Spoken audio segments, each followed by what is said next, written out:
तो कहानी की शुरुआत में मैं बस बाहर सीख कबाब खाने गया होता हूँ। तभी अचानक एक बेहद खूबसूरत लड़की दौड़कर आती है और सीधे मुझे किस कर देती है, जिस पर मैं अभी कुछ समझ भी नहीं पाता। तभी उसकी तेज आवाज सुनाई देती है, दिखन निकल, देखा, यही मेरा नया बॉयफ्रेंड है। अब तुम यहाँ से निकल जाओ, मैं कोई ऐसी लड़की नहीं हूँ जो तुम्हारे पीछे घूमती रहे। तुम अब मेरा पीछा करना बंद करो। जिस पर वो लड़की मेरे सीने से कसकर चिपकी रहती है और सामने खड़ा आदमी शॉक्ड होकर हमें देखता रह जाता है। फिर अगले ही पल वो हवा की तरह मेरी तरफ दौड़ता है और सीधा मुक्का मेरी तरफ मार देता है। यह देखकर मैं इंस्टिंक्टिवली पीछे हट जाता हूँ और किसी तरह उसका अटैक बचा लेता हूँ। मैं इतना डर गया था कि दिल लगभग बाहर निकलने वाला था।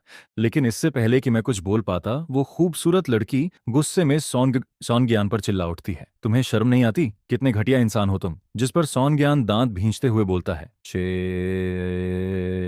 चेंकुयन, तुम सच में बहुत घटिया लड़की हो। मैंने तुम्हारे साथ इतना अच्छा व्यवहार किया, फिर भी तुमने मुझसे प्यार नहीं किया। तुम्हारे पास दिल ही नहीं है। यह सुनकर चेन कुयन हल्का सा हंस देती है, तुम्हारे जैसे इंसान के लिए यही काफी है। पहले खुद जाकर स्पोर्ट्स एकेडमी वाली लड़की के साथ होटल लेने वाला कौन था? जिस पर सौंग ज्ञान तुरंत चुप पड़ जाता है, तुमने मेरी जांच करवाई? चैन कुयन ठंडी नजरों से उसे देखती है, तुम उसके लायक हो भी? यह सुनकर सौंग ज्ञान काफी देर तक कुछ बोल नहीं पाता, फिर गुस्से में उसे घूरता है और वहां से चला जाता है। उसके जाते ही मैं राहत की सांस लेता हूँ। तभी मुझे एहसास होता है कि मैं अभी भी चेन कुयन को पकड़े खड़ा हूँ। यह महसूस करते ही माहौल ऑकवर्ड हो जाता है, जिस पर वो मेरी तरफ ऊपर देखकर अजीब सी नजरों से देखती है, लेकिन मैं समझ नहीं पाता कि आखिर वो क्या सोच रही है। तभी अचानक एक दूसरी लड़की हाँफते हुए वहां पहुंचती है। सिस्टर क्वीन, आप यहाँ क्यों भाग कर आ गई? मैं आपको कब से ढूंढ रही हूँ। इसके बाद दोनों खूबसूरत लड़कियां वहां से चली जाती हैं और मैं भी ज्यादा ध्यान नहीं देता। फिर मैं वापस बैठकर सीख कबाब खाने लगता हूँ। शायद गुस्से की वजह से या फिर ज्यादा भूख के कारण मैं लगातार मीट और बियर अपने मुंह में ठूंसता रहता हूँ। जब तक हालत खराब नहीं हो जाती तब तक मैं रुकता नहीं। लेकिन इसका नतीजा उसी रात सामने आ जाता है। आधी रात को मेरा पेट इतनी बुरी तरह दर्द करने लगता है कि मैं लगभग बेहोश हो जाता हूँ। पूरा शरीर ठंडे पसीने से भीग जाता है। किसी तरह सुबह होने से पहले मैं बेहोशी जैसी हालत में सो जाता हूँ। फिर जब मेरी आंख खुलती है तब पूरा शरीर पसीने से भीगा हुआ होता है, जिस पर मैं थके हुए शरीर के साथ नहाने जाता हूँ और फिर अपने लिए दलिया बनाता हूँ। उसके बाद अकेला टेबल पर बैठकर धीरे धीरे खाने लगता हूँ। पूरा घर डरावनी खामोशी में डूबा रहता है, जहां सिर्फ चम्मच के कटोरे से टकराने की आवाज सुनाई देती है। लेकिन जैसे ही मैं खाना खत्म करता हूँ तभी दरवाजा अचानक खुलता है। एक मिडिल एज्ड महिला ऑफिस के कपड़ों में अंदर आती है। उन्हें देखते ही मेरी आंखें चमक उठती हैं। माँ? लेकिन माँ सिर्फ ठंडी नजरों से मेरी तरफ देखती हैं। मैंने तुम्हारे लिए नया स्कूल ढूंढ दिया है, कल से तुम्हारी क्लासेस शुरू हैं। ये इस महीने का खर्चा है, मुझे 1 महीने के लिए विदेश जाना है,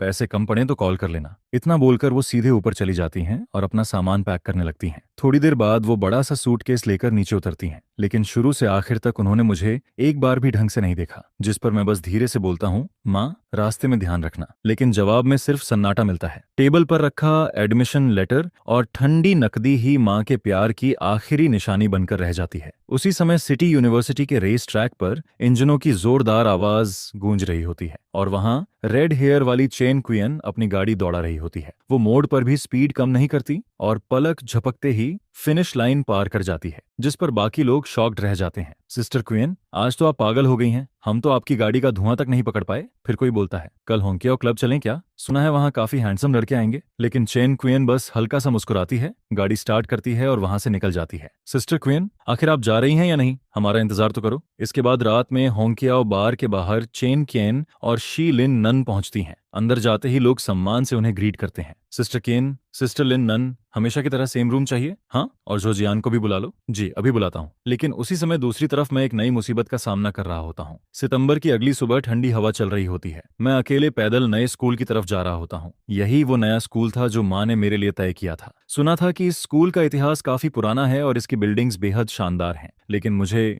इनमें कोई दिलचस्पी नहीं होती। सबसे पहले मैं प्रिंसिपल ऑफिस पहुंचता हूं, जहां मेरी मुलाकात उस प्रोफेसर से होती है जिसे मैंने सिर्फ किताबों में देखा था, जिस पर मैं अंदर ही अंदर थोड़ा एक्साइटेड हो जाता हूं। वो काफी जेंटल इंसान निकलते हैं और जल्दी से मेरा एडमिशन प्रोसेस पूरा कर देते हैं। फिर वो मुझे इंस्ट्रक्टर से मिलने भेज देते हैं। मैं ऑफिस का दरवाजा खोलकर अंदर जाता हूं, जहां एक बेहद स्ट्रिक्ट महिला बैठी होती है। वो मेरा रिपोर्ट कार्ड उठाती है, एक नजर देखती है और फिर उसे साइड में फेंक देती है। मुझे फर्क नहीं पड़ता कि तुम पहले किस छोटे से स्कूल में पढ़ती थी या वहां कितनी टॉपर थी, लेकिन इस जगह में आते ही सब जीरो से शुरू होता है। जिस पर उसकी आवाज तिरस्कार से भरी होती है। हो सकता है पहले तुम क्लास टॉपर रही हो, लेकिन यहाँ आकर शायद तुम टॉप 100 में भी जगह न बना पाओ। इसके बाद वो मुझे एक फॉर्म देती है। यह यूनिफॉर्म लेने का पेपर है। क्लासेस खत्म होने के बाद स्टूडेंट काउंसिल के वेयर हाउस से जाकर ले लेना। मैं वह पेपर हाथ में पकड़ता हूँ और सोचता हूँ कि शायद अब मेरी जिंदगी बदलने वाली है। लेकिन उसी समय होंकियाओ क्लब में चेन केन की तरफ एक अलग ही ड्रामा चल रहा होता है। प्राइवेट रूम के अंदर कोई पूछता है, सिस्टर केन आज घर जाएंगी या ऊपर ही रुकेंगी? 21 साल की चेन कुयन धीरे से आंखें खोलती है और सिर्फ एक शब्द बोलती है, घर। लेकिन तभी दरवाजा जोर से खुलता है। अरे ये तो हमारी मिस कुयन है, आज यहाँ आने की वजह क्या है? मुझसे मिलने आई हो क्या? यह बोलते हुए झाओ जियान सीधे उसके बगल में बैठ जाता है और मुस्कुराते हुए उसे देखने लगता है। लेकिन चेन कुयन बस ठंडी नजरों से उसे देखती है और फिर आंखें बंद कर लेती हैं। यह देखकर शिये लिन नान जल्दी से झो जियान के पास जाकर बोलती है, ब्रोदर जियान, जल्दी उन लड़कों को बुलाओ जिन्हें सिस्टर कियन पसंद करती हैं। आज उनका मूड बहुत खराब है। जिस पर झो जियान पहली बार ध्यान से चेन कियन को देखने लगता है। फिर वो इंस्टिंक्टिवली उसका सिर छूने की कोशिश करता है, लेकिन चेन कियन जैसे पहले से समझ गई हो, तुरंत सिर हटाकर उसका हाथ अवॉइड कर देती है। उसके चेहरे पर साफ नाराजगी दिखाई देती है। मैं जा रही हूँ, इतना बोलकर वो तुरंत वहां से निकल जाती है, जिस पर शिये लिन नान भी उसके पीछे भागती है। सिस्टर चियान रुकिए, मेरा इंतजार कीजिए। उधर इंस्ट्रक्टर मुझे क्लासरूम में लेकर जाती है। मैंने सुना था कि इस यूनिवर्सिटी से ग्रेजुएट होने वाले लोग बड़े बड़े कंपनियों में जाते हैं और उन्हें जीनियस माना जाता है,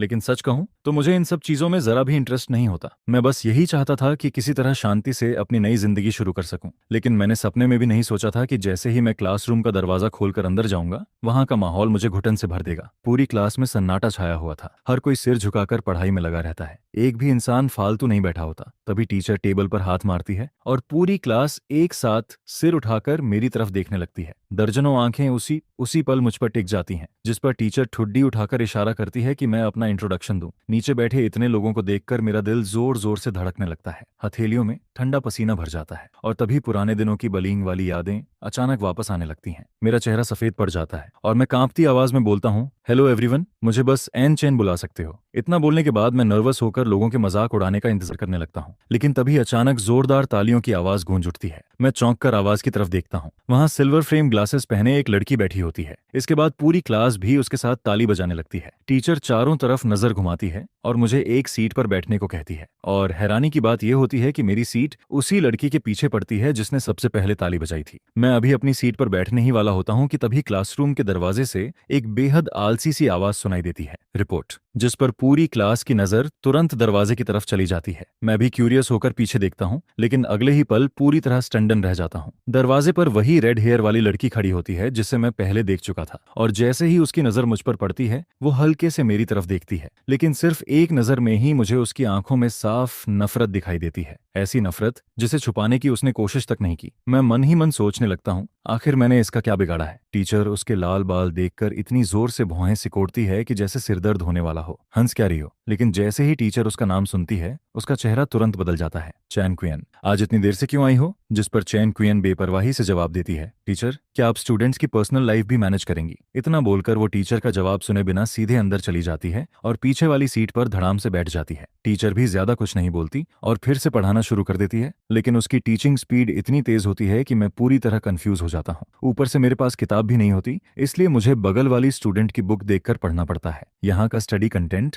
मेरी पुरानी पढ़ाई से बिल्कुल अलग होता है। 2 क्लासेस खत्म होते होते मेरा दिमाग पूरी तरह घूमने लगता है। अंदर घुटन और बढ़ जाती है। ब्रेक होते ही मैं सीधे डेस्क पर सिर रखकर लेट जाता हूँ। ऐसा लगता है जैसे कोई भारी चीज सीने पर दबाव बना रही हो। तभी कोई हल्के से मेरी डेस्क नॉक करता है। मैं सिर घुमाकर देखता हूँ और सामने वही लड़की खड़ी होती है जो मेरे आगे बैठती है। तुम ठीक हो? हाँ, मैं ठीक हूँ। लेकिन मेरा पीला चेहरा मेरी हालत बता चुका होता है। जिस पर वो धीरे से बोलती है, जाकर थोड़ा वार्म वाटर पी लो, तुम्हारी हालत काफी खराब लग रही है। वहाँ कपबोर्ड में डिस्पोजेबल कप्स रखे हैं। Thank you. मैं उसे थैंक्स बोलकर पानी लेने चला जाता हूँ, लेकिन किस्मत ऐसी होती है कि कपबोर्ड बुरी तरह फंसा हुआ निकलता है। मैं कई बार जोर लगाता हूँ, फिर भी वो नहीं खुलता। मैं सोच ही रहा होता हूँ कि कोई टूल ढूंढकर इसे खोलूं, तभी पीछे से किसी की हंसी सुनाई देती है। मैं पलटकर देखता हूँ और वहाँ चेन कुयन खड़ी मुस्कुरा रही होती है। उसके चेहरे पर वही हल्की मॉकिंग स्माइल बनी रहती है। मैं उसे इग्नोर करके नीचे झुककर रूलर ढूंढने लगता हूँ, लेकिन अगले ही पल मेरे बगल में सफेद जूते दिखाई देते हैं। मैं ऊपर देखता हूँ तो सामने वही लड़की खड़ी होती है। तुम यहाँ क्यों आई? वो हल्के से हाथ बढ़ाकर कबर्ड को धक्का देती है और दरवाजा तुरंत खुल जाता है। मैंने देखा कोई बेवकूफ इसे खोल नहीं पा रहा था, इसीलिए हेल्प करने आ गई। जिस पर मैं ऑकवर्ड होकर धीरे से बोलता हूँ, सॉरी, लेकिन तभी पीछे से चेन कुयन की आवाज आवाज सुनाई देती है। मैं कहूँ, तुम दोनों मेरे सामने यूं चिपक चिपक कर खड़े रहना बंद कर सकते हो? आंखों में चुभ रहा है। यह सुनकर सामने वाली लड़की हल्का सा भौहें सिकोड़ती है। वहीं चेन कुयन ठंडी मुस्कान के साथ उसे देखती रहती है। तुम मेरी नाम लेने लायक भी हो? दोनों के बीच माहौल अचानक तलवारों जैसा शार्प हो जाता है, लेकिन BNUN कुछ नहीं बोलती, बस ठंडी आवाज में हम्म करती है और वहां से चली जाती है। मैं उसकी जाती हुई बैग को देखता रहता हूँ और पता नहीं क्यों दिल हल्का सा कांप उठता है। तभी पीछे से चेन कुयन की टीजिंग वॉइस सुनाई देती है। क्या हुआ? उससे प्यार हो गया क्या? कहीं तुम्हें वो ग्रीन टी गर्ल पसंद तो नहीं आ गई? यह सुनकर मैं तुरंत नीचे नजर कर लेता हूँ। तभी अचानक उसका चेहरा बेहद करीब आ जाता है। मैं डरकर पीछे हट जाता हूँ। तुम कर क्या रही हो? डरपोक कहीं के। जिस पर वो आंखें सिकोड़ कर धीरे धीरे मेरी तरफ बढ़ने लगती है और मैं लगातार पीछे हटता रहता हूँ। तुम आखिर चाहती क्या हो? चेन कियान मेरी हालत देखकर अचानक कुछ पल के लिए रुक जाती है। उसके चेहरे पर हल्की गिल्ट चमकती है। शायद वो सोच रही होती है कि मैं उससे इतना क्यों डरता हूँ। लेकिन तभी BUNU गुस्से में वापस आ जाती है। चेन कियान, तुम आखिर कर क्या रही हो? जिस पर चेन कुयन पहले उसे देखती है, फिर मेरी तरफ नजर डालती है। उसके चेहरे की हल्की गिल्ट तुरंत गायब हो जाती है और उसकी जगह फिर वही नफरत आ जाती है। इसके बाद वो सीधा अपनी सीट पर जाकर बैठ जाती है और फोन चलाने लगती है। चेन, तुम ठीक हो ना? हाँ, मैं ठीक हूँ, चिंता मत करो। स्कूल खत्म होने के बाद पूरी क्लास खाली हो जाती है। सिर्फ मैं अकेला अंदर बैठा रहता हूँ।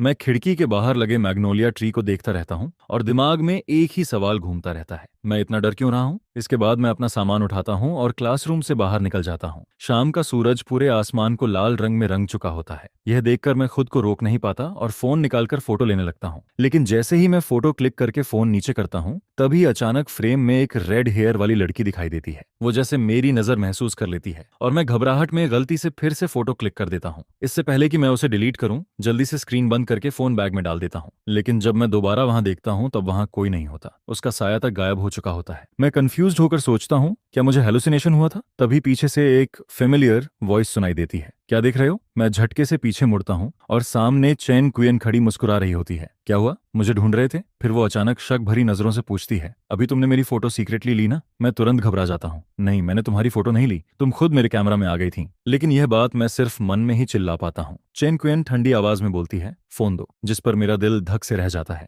फिर मैं मजबूरी में फोन उसे दे देता हूँ। वो गैलरी खोलती है और सबसे ऊपर वाली फोटो देखने लगती है, फिर हल्का सा मुस्कुराती है। मुझे पता था तुम भी मेरे चांद में फंस चुके हो। सही कहा ना? मैं पूरी तरह स्पीचलेस हो जाता हूँ।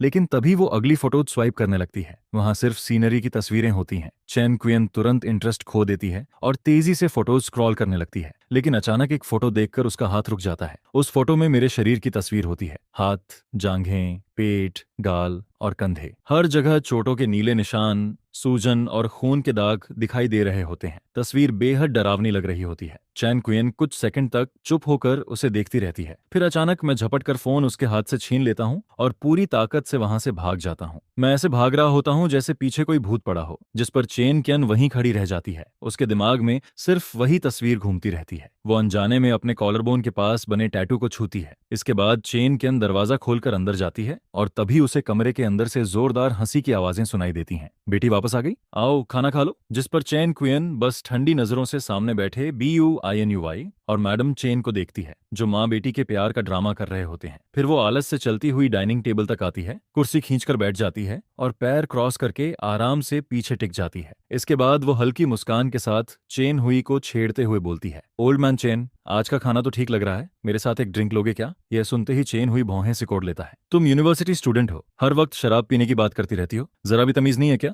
जिस पर चेन कुयन आराम से लोटस रूट का एक टुकड़ा उठाकर मुंह में डालती है, लेकिन 2 बार चबाते ही तुरंत उसे थूक देती है। उफ, इतना मीठा और चिपचिपा खाना आखिर रोज क्यों बनता है यहाँ? यह सुनकर सामने बैठी मैडम चेन का चेहरा तुरंत काला पड़ जाता है। वहीं चेन ह्यूई जल्दी से टेबल के नीचे उसे पैर मारता है। आप मुझे किक क्यों मार रहे हो? आपको भी पता है ना कि ये डिश बेकार है। सिर्फ वही लोग ऐसे जरूरत से ज्यादा मीठे खाने पसंद करते हैं जिन्हें अपना असली चेहरा छुपाना आता है। यह सुनते ही मैडम चेन गुस्से में चॉपस्टिक्स टेबल पर फेंक देती है। उसकी आंखों में साफ गुस्सा दिखाई देने लगता है। चैन कुयन, तुम किसके बारे में ताने मार रही हो? लेकिन चैन कुयन यह बातें जाने कितनी बार सुन चुकी होती है, जिस पर वो बिल्कुल आराम से पीनट्स उठाकर खाती रहती है। उसके चेहरे पर हल्की सी भी परवाह नहीं दिखती। मैडम चैन दांत पीसते हुए BUINUYN का हाथ पकड़ती है और गुस्से में वहां से बाहर चली जाती है। दरवाजा जोर से बंद होता है और पूरी विला में अचानक सन्नाटा छा जाता है। चैन ह्यूई अपनी बेटी को देखता है, फिर धीरे से उसके कंधे पर हाथ रखता है। अपनी माँ को गलत मत समझो, शायद आज उनका मूड खराब है। लेकिन यह सुनकर चेन कुयन तुरंत हंस पड़ती है। ओल्ड मैन चेन, मैं आपको कितनी बार बता चुकी हूँ, वो औरत आपसे कभी प्यार नहीं करती। आप आखिर इतने बेवकूफ क्यों हो? जिस पर वो ताना मारते हुए आगे बोलती है, हर दिन उसके पीछे पप्पी की तरह घूमते रहते हो, उसकी केयर करते रहते हो, और बदले में क्या मिलता है? वो आपको सीधा देखना तक पसंद नहीं करती, अंदर ही अंदर आपको हमेशा नीचा समझती है। यह सुनकर चेन ह्यूई का चेहरा गुस्से से लाल पड़ जाता है। चेन कियन, अपनी जुबान संभाल कर बात करो, मैं तुम्हारा बाप हूँ। लेकिन चेन कियन बिना डरे उसकी आंखों में देखती रहती है। मैंने गलत क्या कहा? आखिर उस औरत में ऐसा क्या खास है जिसके लिए आप अपनी जान तक लगाने को तैयार रहते हो? इसके बाद उसकी आवाज और ठंडी हो जाती है।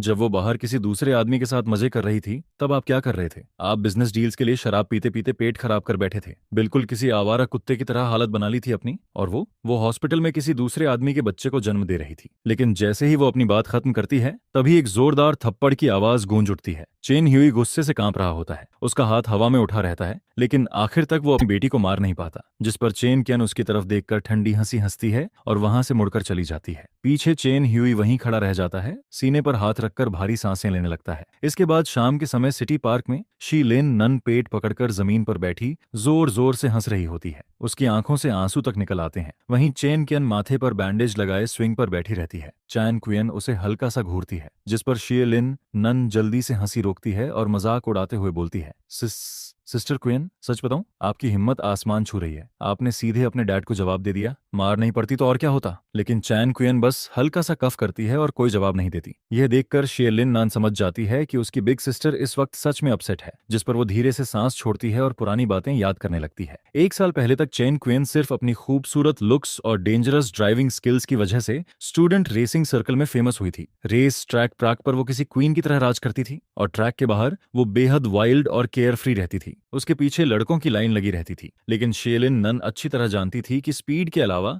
चेन कियन का दिल कभी किसी के लिए धड़का ही नहीं। कई बार वो सोचती थी कि आखिर कौन ऐसा इंसान होगा जो चेन कियन जैसी लड़की को जेल सी में रुला सके। तभी चेन कियन उसकी तरफ देखकर टीजिंग वॉइस में बोलती है, क्या देख रही हो? कहीं मुझसे प्यार तो नहीं हो गया? जिस पर शेलिन नन तुरंत हंस पड़ती है, मैं इतनी बहादुर नहीं हूँ। आपके जैसी ग्रेट बुद्धा से प्यार करने की हिम्मत नहीं है मुझमें। मैं अभी कुछ साल और जीना चाहती हूँ। लेकिन तभी चेन क्वीन की नजर दूर खड़े 2 लोगों पर पड़ती है। अगले ही पल उसकी आंखें सिकुड़ जाती हैं और वो तुरंत वहां की तरफ बढ़ने लगती है, जिस पर शी लिन नन भी हंसी रोककर जल्दी से उसके पीछे दौड़ पड़ती है। कुछ घंटे पहले मैं अपना फोन वापस लेने के बाद बिना पीछे देखे भागता चला गया था। मैं तब तक दौड़ता रहा जब तक मेरे पैर जवाब नहीं देने लगे। फिर मैं रुककर जोर जोर से सांस लेने लगता हूँ। कुछ देर बाद मैं सीधा खड़ा होता हूँ, फोन निकालता हूँ और उसे अनलॉक करता हूँ। फोन के अंदर सिर्फ मेरे दर्दनाक पास्ट की तस्वीरें भरी होती हैं। मैं कुछ सेकंड तक उन्हें देखता रहता हूँ, फिर अचानक हल्का सा हंस पड़ता हूँ, जिस पर मैं बिना किसी हेजिटेशन के सारी फोटोज डिलीट कर देता हूँ। यह सब अब सिर्फ पास्ट है। अब मुझे दोबारा उन डरावने दिनों में नहीं जीना पड़ेगा। अब हर वक्त डर कर रहने की जरूरत नहीं है। यह सोचते ही मेरे शरीर और दिमाग दोनों अचानक हल्के लगने लगते हैं,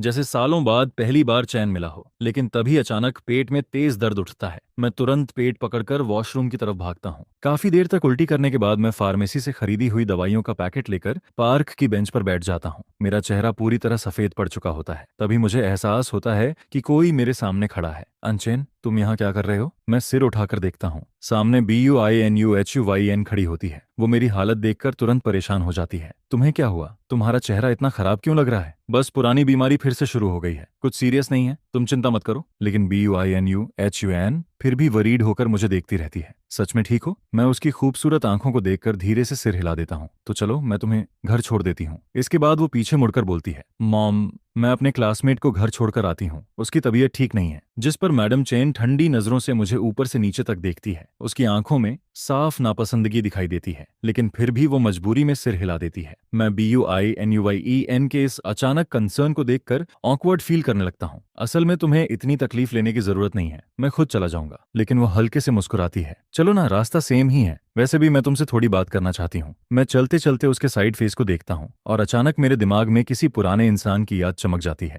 मैं कुछ बोलना चाहता हूँ लेकिन रुक जाता हूँ। जिस पर बुई न्यूयन धीरे से बोलती है, अगर कुछ पूछना है तो पूछ लो। मैं कुछ सेकंड रुकता हूँ, फिर हिचकिचाते हुए पूछता हूँ, क्या तुम शाओसू हो? यह सुनते ही बुई न्यूयन रुक जाती है, फिर धीरे से मेरी तरफ देखती है और उसकी आंखों के कोने अचानक लाल हो जाते हैं। वो एक दर्द भरी स्माइल देती है और फिर धीरे से मेरा सिर सहलाने लगती है। भाई ट्रान, आखिरकार तुमने मुझे पहचान ही लिया। जिस पर मैं कांपती आवाज में कहता हूँ, सच में तुम ही हो? तुम सच में टीयू तो हो? यह कहते वक्त मेरी आवाज भर्रा जाती है और फिर मैं गुस्से और शिकायत भरे लहजे में पूछता हूँ, तुमने मुझे पहले क्यों नहीं पहचाना? मेरे लिए माँ बाप के अलावा अगर बचपन में कोई एक इंसान था जिसे मैं अपना रियल फ्रेंड कह सकता था तो वो सिर्फ BUINUYN थी। हालांकि उस वक्त उसका नाम BUINUYN नहीं बल्कि TONUYN था। पहले जब भी मुझे कोई बली करता था तो वही मेरे लिए खड़ी हो जाती थी और फिर मुझे घर तक छोड़ने भी आती थी, जिसके बाद हम दोनों हर वक्त साथ रहने लगते हैं। साथ स्कूल जाना, साथ वापस आना, और फिर वो बदमाश बच्चे जो मुझे परेशान करते थे, वो तो न्यू येन को भी अपने टारगेट में शामिल कर लेते हैं। लेकिन दिखने में भले ही वो दुबली पतली थी,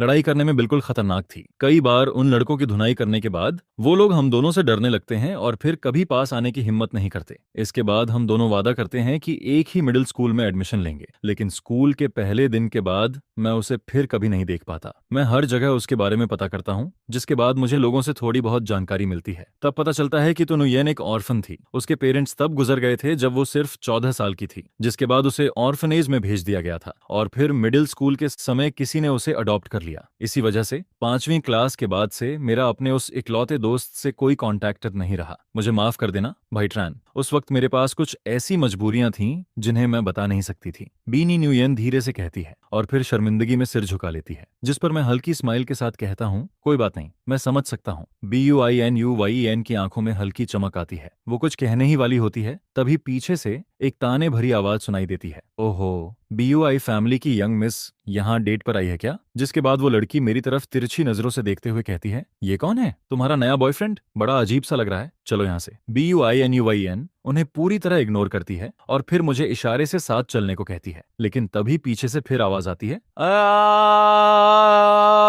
अरे वाह, अभी कुछ ही दिन हुए जान पहचान को और अब छुप छुप कर डेटिंग भी शुरू हो गई। कहीं वो सब भी तो नहीं कर लिया जो कपल्स करते हैं? जिस पर BUINUYAN गुस्से में बोलती है, ट्रांथाम, जुबान संभाल कर बात करो, हर कोई तुम्हारी तरह गंदी सोच वाला नहीं होता। क्या हुआ, खुद करोगी और मैं बोलूं भी नहीं? ट्रांथाम ताना मारते हुए कहती है, जिस पर मैं उसे घूरते हुए बोलता हूँ, तुम बस अटेंशन पाने के लिए ड्रामा करती रहती हो, सच में बहुत पैथेटिक हो। इतना कहकर मैं BUINUYEN का हाथ पकड़ता हूँ और वहां से निकल जाता हूँ। पीछे TRANTHAMM वहीं खड़ी हमारी तरफ देखती रह जाती है। उसके हाथ की मुट्ठी कस जाती है और उसकी आंखें धीरे धीरे ठंडी और डरावनी हो जाती हैं। तभी उसके पीछे खड़ा कोई लड़का पूछता है, दीदी आपको उस लड़के में कब से इंटरेस्ट आने लगा? जिस पर ट्रांथाम अचानक हंस पड़ती है, जैसे कोई मजाक सुन लिया हो। मुझे तो ऐसे लड़के सबसे ज्यादा नफरत वाले लगते हैं, चेहरे से इनोसेंट और अंदर से चिपकू। उसके साथ खड़ी तालमलम हंसते हुए कहती है, कहीं ऐसा ना हो कि वो आपको भाव ही ना दे। यह सुनते ही ट्रांथाम उसे घूरती है, तू मेरा मजाक उड़ा रही है? जिस पर वो तुरंत डरकर कहती है, नहीं दीदी, मेरी ऐसी हिम्मत कहाँ। रात को जब ट्रांथाम अपने चमचमाते बंगलों में लौटती है तो कुछ देर दरवाजे पर रुकती है, फिर खुद पर हंसते हुए अंदर चली जाती है। अंदर उसका बाप ट्रान ह्यू सोफे पर बैठा उसका इंतजार कर रहा होता है, जिसे देखकर वो ताना मारते हुए कहती है, क्या बात है, मेरा इंतजार कर रहे थे?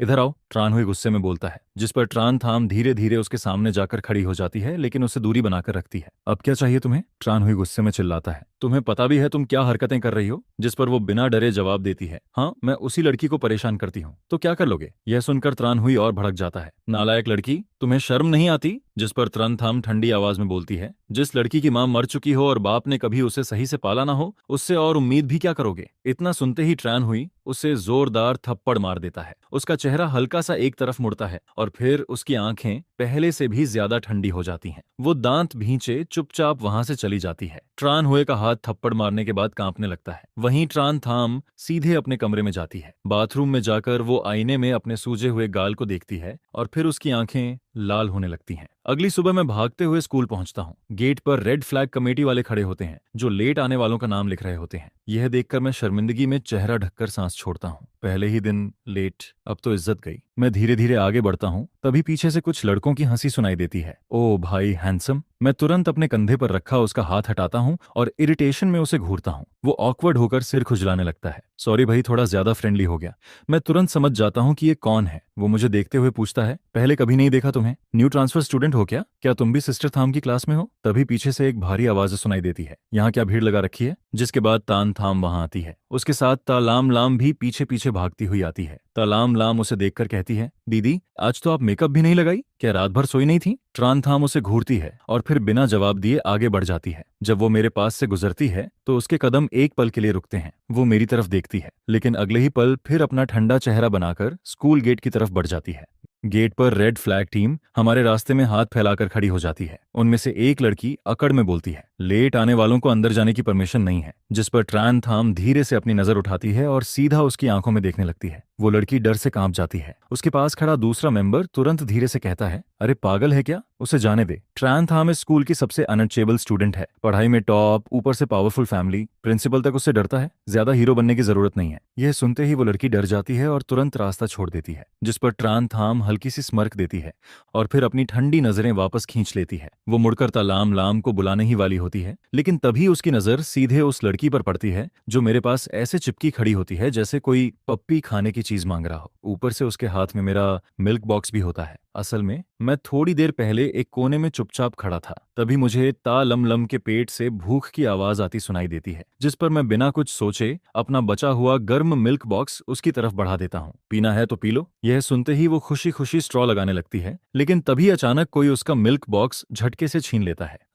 वो घबरा जाती है, जिस पर तान थाम हाथ में मिल्क बॉक्स पकड़कर बोलती है, क्या बात है, सुबह से कुछ खाया नहीं क्या? फिर वो तिरछी नजरों से उसे घूरते हुए कहती है, उस लड़के की दी हुई चीज भी पी लेती? डर नहीं लगता कहीं जहर मिलाकर मार दे? इतना भी बुरा नहीं होगा शायद, ता लम लम हिचकते हुए बोलती है, जिस पर तान थाम के होंठों पर हल्की स्माइल आती है, लेकिन उसकी आंखें अब भी बर्फ जैसी ठंडी होती हैं। क्यों नहीं हो सकता? जितनी खूबसूरत चीज दिखती है उतनी ही खतरनाक भी होती है। इतना कहकर वो मेरी तरफ देखकर ताना मारती है और फिर मेरा मिल्क बॉक्स हाथ में लिए सीधे रेड फ्लैग चेक पॉइंट पार करके स्कूल के अंदर चली जाती है। इसके बाद क्लास में पहुंचते ही BUINUIEN मुझसे पूछती है, तुम अब तक कहाँ थे? पता है ना लेट हो गया। जिस पर मैं ऑकवर्ड होकर जवाब देता हूँ, रास्ते में थोड़ा ट्रैफिक था। तुमने नई यूनिफॉर्म कलेक्ट कर ली? ये सुनते ही मुझे याद आता है कि मैं तो पूरी तरह भूल ही गया था, जिस पर वो तुरंत कहती है, कोई बात नहीं, स्कूल खत्म होने के बाद मैं तुम्हारे साथ चलूंगी। यहाँ रास्ते काफी कंफ्यूजिंग है। थैंक्स, मैं हल्की स्माइल के साथ जवाब देता हूँ। तभी अचानक एक लड़की हमारे पास आकर बोलती है, स्टूडेंट ट्रान थाम यहाँ बैठना चाहती है, तुम पीछे वाली रोल में जाकर बैठो। यह सुनते ही वो लड़की राहत की सांस लेती है, अपना बैग उठाती है और तुरंत वहां से हट जाती है। इसके बाद ट्रान थाम लापरवाही से अपना बैग डेस्क में ठूंसती है और फिर मेरी तरफ देखकर बोलती है, क्या घूरे जा रहे हो ऐसे, कहीं मुझसे प्यार व्यार तो नहीं हो गया? जिस पर मैं ठंडी आवाज में कहता हूँ, मैं बस तुम्हें वार्निंग दे रहा हूँ,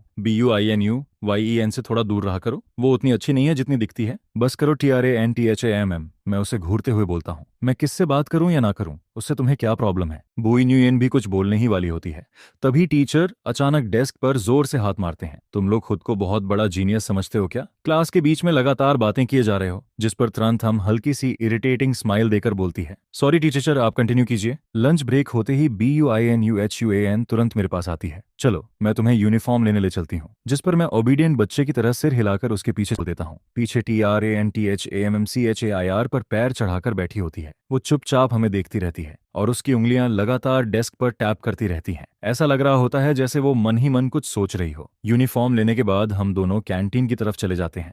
रास्ते भर हर कोई हमें घूरता रहता है। आखिर BUINUHUEN पूरे स्कूल की फेमस टॉप स्टूडेंट थी। हमेशा अकेली रहने वाली लड़की के साथ अचानक मैं जैसा अननोन लड़का घूम रहा था तो सबकी क्यूरियोसिटी बढ़ना तय था। ओए, वो नया लड़का और BUINUYEN साथ में काफी अच्छे लग रहे हैं, है ना? कुछ स्टूडेंट्स आपस में फुसफुसाते हैं। वहीं दूसरी तरफ टोंगयन चुपचाप हमारी तरफ देखता है और फिर सिर झुकाकर अपना खाना खाने लगता है। उसके दोस्त हंसते हुए बोलते हैं, इतना एटीट्यूड किस बात का? खाना खत्म करने के बाद टोंगयन अपनी यूनिफॉर्म ठीक करता है, चेहरे पर जेंटल स्माइल आता है और फिर हमारे पास आकर खड़ा हो जाता है। नुयन, ये कौन है? पहले कभी नहीं देखा। जिस पर मैं पॉलिटली जवाब देता हूँ, हेलो, मैं एन ट्रैन हूँ, आज ही ट्रांसफर होकर आया हूँ। मैं टोंगयन हूँ। वो मुस्कुराते हुए हाथ बढ़ाता है। इसके बाद हम तीनों साथ बाहर निकलते हैं, लेकिन अब लोगों की नजरें और भी ज्यादा हम पर टिकने लगती हैं। आखिर टोंगयन और BNUN दोनों पूरे ग्रेड के टॉप स्टूडेंट्स थे। लुक्स, टैलेंट और पॉपुलैरिटी दोनों किसी परफेक्ट कपल जैसे लगते थे। चलते चलते टोंगयन लगातार BUINUN से बातें करता रहता है। इस बार फ्रेशमैन वेलकम पार्टी में भी हम दोनों MC बनेंगे ना? लेकिन BUINUN का ध्यान कहीं और होता है, जिस पर टोंगयन धीरे से अपनी मुट्ठी भींचता है, फिर जबरदस्ती स्माइल देकर पूछता है, तुम सुन भी रही हो मैं क्या कह रहा हूँ?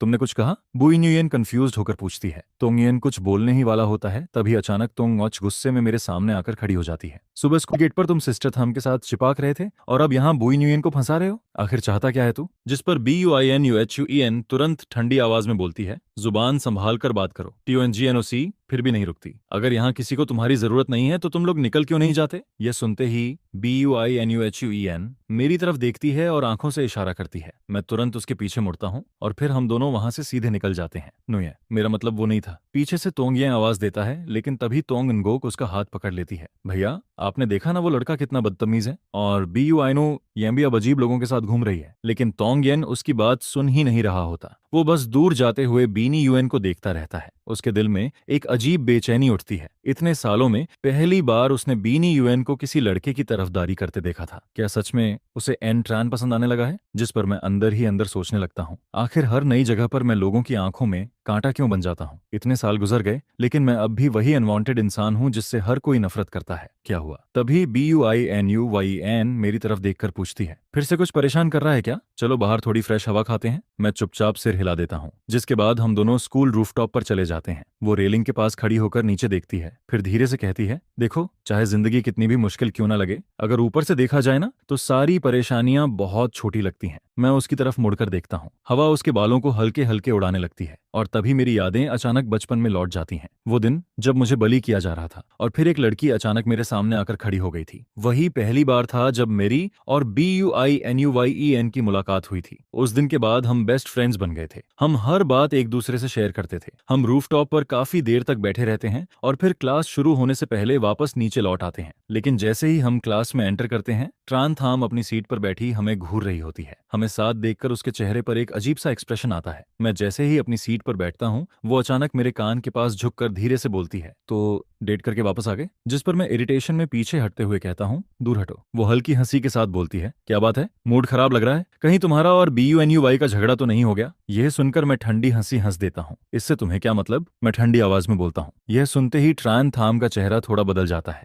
वो धीरे धीरे वापस अपनी सीट पर बैठ जाती है। इसके बाद स्कूल खत्म होता है और क्लास साफ करते करते मैं सबसे आखिर में निकलता हूँ। लेकिन स्कूल गेट से थोड़ी दूर जाते ही अचानक कुछ गुंडे जैसे दिखने वाले लड़के मेरा रास्ता रोक लेते हैं। यह देखकर मेरा दिल जोर जोर से धड़कने लगता है। मैं खुद को काम दिखाने की कोशिश करता हूँ और साइड से निकलने लगता हूँ, लेकिन वो लोग साफ तौर पर मुझे ही टारगेट कर रहे होते हैं। अगले ही पल वो मुझे धक्का देकर एक अंधेरी गली में ले जाते हैं। तुम लोग कौन हो, क्या चाहिए? मैं नर्वस होकर पूछता हूँ, जिस पर उनमें से एक लड़का हंसते हुए बोलता है, कुछ नहीं, बस तुझे थोड़ा सबक सिखाना है। दूसरों की औरतों पर नजर डालने की आदत ना बहुत खराब होती है। तभी अचानक पीछे से एक लड़की की आवाज सुनाई देती है, यहाँ क्या चल रहा है? हम सब मुड़कर देखते हैं, जहां ट्रान थाम एक कंधे पर बैग लटकाए खड़ी होती है।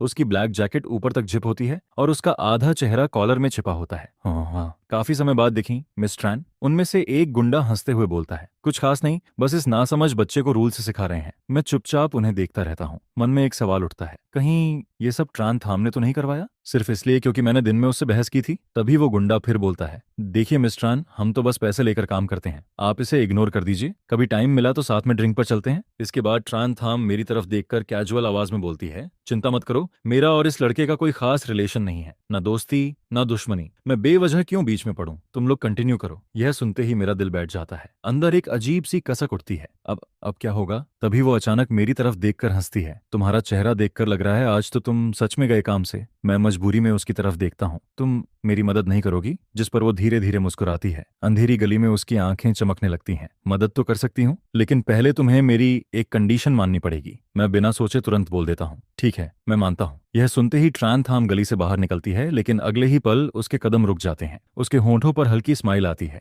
वो अपना बैग नीचे फेंकती है, जैकेट उतारती है और फिर वापस गली में मुड़ जाती है। कुछ ही मिनटों बाद पूरी गली चीखों से गूंजने लगती है। मैं दीवार पकड़कर खड़ा रहता हूँ और शौक में उसे लड़ते हुए देखता हूँ।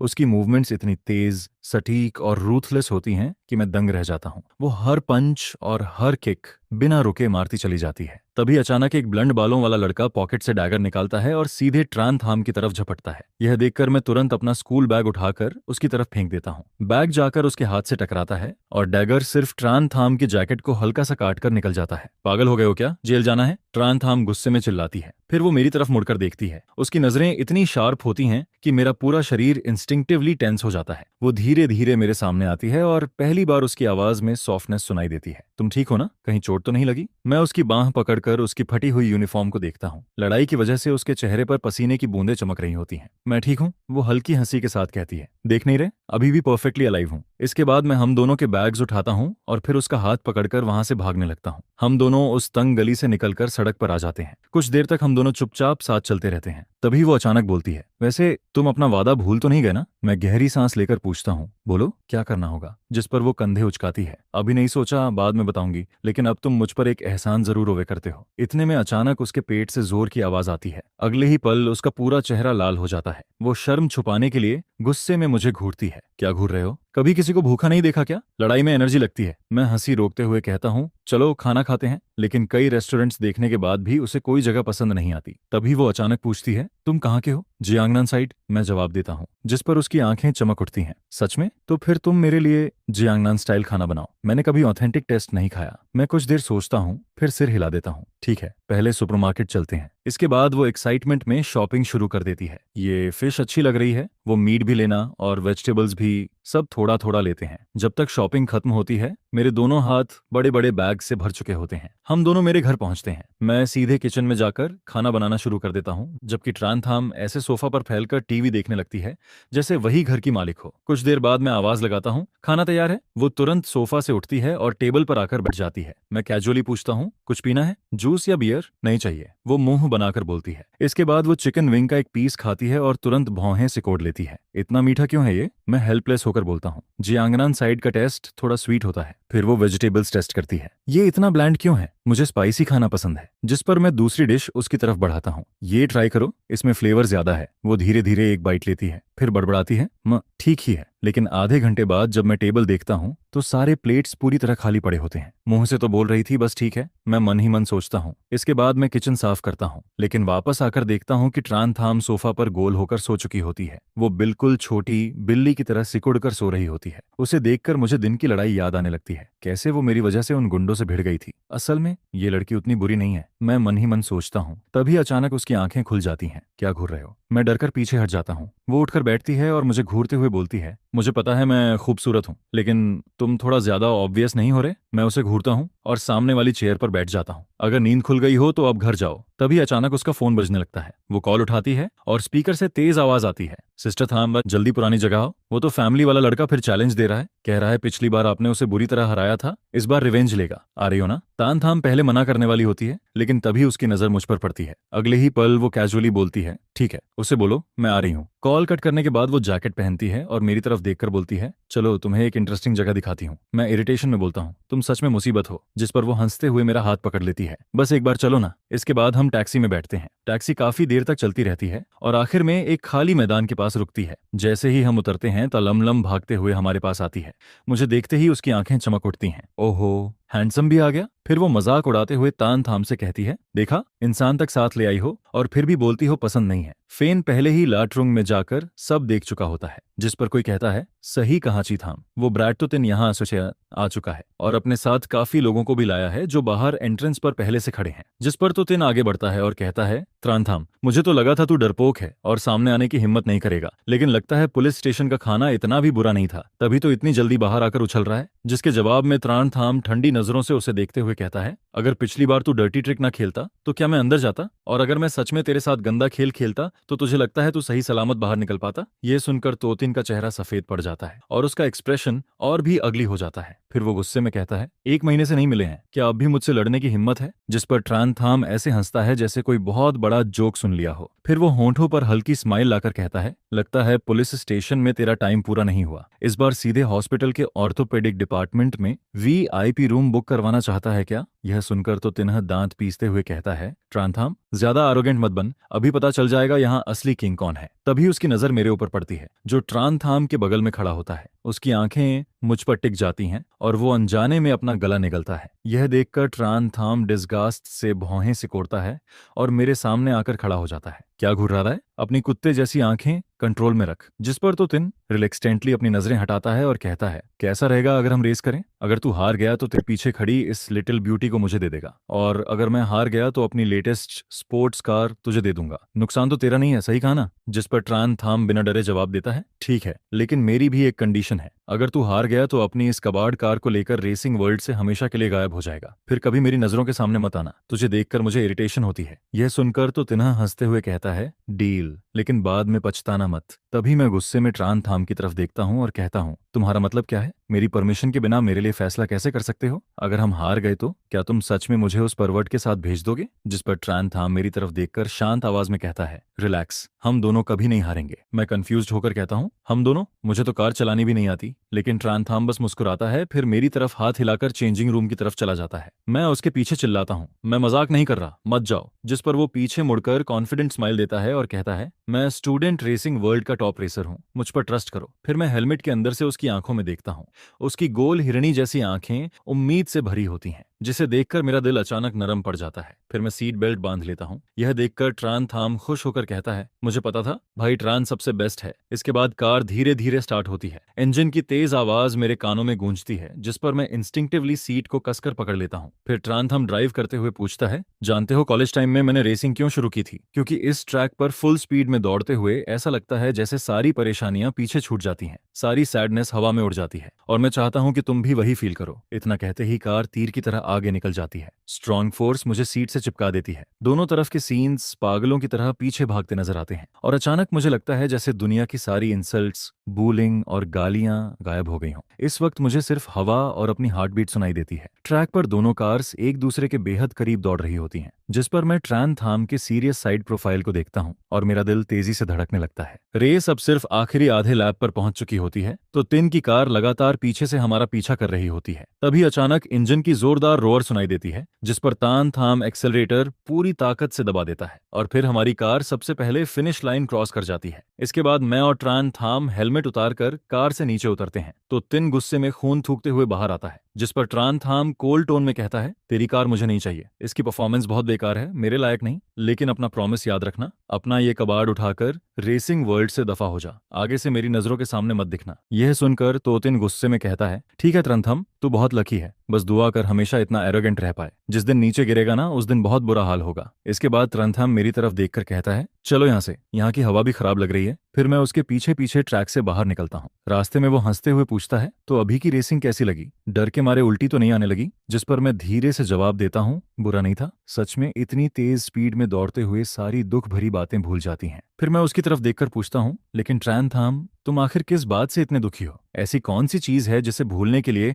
तुम्हें इतनी डेंजरस स्पीड चाहिए? जिस पर वो बस हल्का सा हंसता है। फिर थोड़ी देर बाद वो कहता है, इतनी रात हो गई है, चलो मैं तुम्हें घर छोड़ देता हूँ। मैं धीरे से कहता हूँ, आज सच में थैंक्स, तुमने मेरी बहुत हेल्प की। जिस पर वो कैजुअली जवाब देता है, इतना सीरियस मत बनो, वैसे भी तुमने भी तो मेरी हेल्प की और हम दोनों ने मिलकर तो तिन को हराया। मैं ऑकवर्ड होकर कहता हूँ, लेकिन मैंने क्या किया? मैं तो बस पैसेंजर सीट पर बैठकर सीट बेल्ट पकड़े रहा। यह सुनकर ट्रान थाम मुस्कुराता है और कहता है, क्योंकि तुम मेरे साथ थे इसलिए मुझे सेफ फील हो रहा था। मैं थोड़ा शॉक्ड होकर पूछता हूँ, सच में? जिस पर वो हंसते हुए कहता है, तो फिर मुझे प्रॉपर्ली थैंक्स बोलना पड़ेगा। मैं भी हल्का मुस्कुराकर कहता हूँ, ठीक है, तुम्हारा हिस्सा नहीं भूलूंगा। इसके बाद कार जल्दी ही मेरे घर के सामने पहुंच जाती है। फिर ट्रान थाम एक्साइटेड होकर कहता है, कल मिलते हैं। मैं भी उसे देखकर कहता हूँ, कल मिलते हैं ट्रान थाम। जिस पर वो कार से उतरकर उम्मीद भरी नजरों से मुझे घर के अंदर जाते हुए देखता रहता है। फिर मैं उसे हाथ हिलाकर ऊपर चला जाता हूँ। अगले दिन स्कूल में ट्रान थाम मेरे डेस्क पर ब्रेकफास्ट रख देता है। गुड मॉर्निंग भाई ट्रान, तुम्हारे लिए ब्रेकफास्ट लाया हूँ। जिस पर मैं उसकी अचानक इतनी केयर देखकर थोड़ा ऑकवर्ड फील करता हूँ और कहता हूँ, मैं खा चुका हूँ, तुम खुद खा लो। लेकिन वो तुरंत जवाब देता है, तुम्हारे लिए खरीदा है, तुम इतने पतले हो और मॉर्निंग क्लासेस भी इतनी लंबी होती हैं, बाद में भूख लगे तो खा लेना, वेस्ट मत करना। तभी क्लास बेल बजती है और पहला लेक्चर फिजिक्स का होता है। फिजिक्स टीचर एक फेमस यूनिवर्सिटी से ग्रेजुएट होता है और उसकी टीचिंग इतनी लॉजिकल होती है कि जरा सा ध्यान हटे तो पूरा लेक्चर समझ से बाहर हो जाता है। फिर लंच ब्रेक तक मुझे एहसास होता है कि आज BUINUHUEN स्कूल नहीं आई। जिस पर मैं फोन निकालकर उसे मैसेज करता हूँ, लेकिन काफी देर तक कोई रिप्लाई नहीं आता। पूरी सुबह ट्रानथाम डेस्क पर सिर रखकर सोता रहता है। तभी लंच बेल बजने से पहले तालाम लाम एक्साइटमेंट में कहती है, चिथाम उठो ना, बाहर एक नई हॉटपॉट शॉप खुली है, अभी उसकी पॉपुलैरिटी बहुत हाई चल रही है, चलो साथ खाने चलते हैं। जिस पर ट्रान थाम धीरे से सिर उठाता है, फिर तालाम लाम को इंडिफरेंट नजरों से देखकर खड़ा हो जाता है और मेरा हाथ पकड़कर कहता है, चलो भूख लगी है, साथ खाने चलते हैं। क्योंकि ट्रान थाम पहले से ही स्कूल का फेमस पर्सन होता है और ऊपर से मेरा अपीयरेंस भी काफी हैंडसम होता है, इसलिए हम तीनों जब साथ चलते हैं तो जल्दी ही पूरे कैंपस का अटेंशन हमारी तरफ आ जाता है। लेकिन तभी दूर से मुझे एक फेमिलियर फिगर दिखाई देती है। वो BUINUYN होती है। उसके लंबे सिल्की बाल कंधों पर बिखरे होते हैं और उसकी आंखें हल्की लाल दिख रही होती हैं। फिर उसकी नजर मुझ पर और मेरे बगल में खड़ी TRANTHAM पर पड़ती है, जिसे देखकर वो तुरंत अपनी नजरें चुरा लेती है और चुपचाप हमारे पास से निकल जाती है। मुझे अपनी इंस्टिंक्ट से साफ फील हो जाता है कि BUINUY के साथ जरूर कुछ हुआ है। जिस पर मैं TRANTHAM और बाकी लोगों से कहता हूँ, तुम लोग जाओ, मैं नहीं आ रहा। इतना कहकर मैं पीछे मुड़कर जाने लगता हूँ। तभी TRANTHAM अचानक मुझे रोकते हुए कहता है, रुको, तुम BUINUY के पीछे जाने वाले हो ना? जिस पर मैं बिना झिझके जवाब देता हूँ, हाँ, तुम लोग खाना खाने जाओ, मेरी चिंता मत करो, मैं जाकर देखता हूँ उसे क्या हुआ है। यह सुनते ही ट्रान थाम की आंखें लाल होने लगती हैं। वो लगातार मुझे घूरते हुए कहता है, अगर अभी तुम उसके पास गए तो फिर वापस मेरे पास मत आना। उसकी बात सुनकर मुझे उसका पुराना स्टबर्न और कंट्रोलिंग बिहेवियर याद आने लगता है, लेकिन इस बार मैं उसकी धमकी की परवाह नहीं करता। फिर मैं सीधा पीछे मुड़कर BUINUYEN की तरफ चल देता हूँ, जिस पर पीछे से TAJLAMLAM कहती है, चीत हम छोड़ो ना, हम दोनों चलते हैं। वो ना आए तो ज्यादा अच्छा है। लेकिन ट्रान थाम कुछ नहीं बोलता, बस वहीं खड़ा मुझे जाते हुए देखता रहता है। इसके बाद मैं BUINUUN के पास पहुंचकर पूछता हूँ, तुम ठीक हो ना, कुछ हुआ है क्या? लेकिन वो सिर झुकाकर धीरे से कहती है, नहीं कुछ नहीं, बस थोड़ा अनकंफर्टेबल फील हो रहा है, शायद हल्का फीवर है, इसलिए लीव लेकर दवा लेने गई थी। तुम्हारा मैसेज देख लिया था, थैंक्स। यह सुनकर मेरी नजर उसके चेहरे के दाईं तरफ जाती है।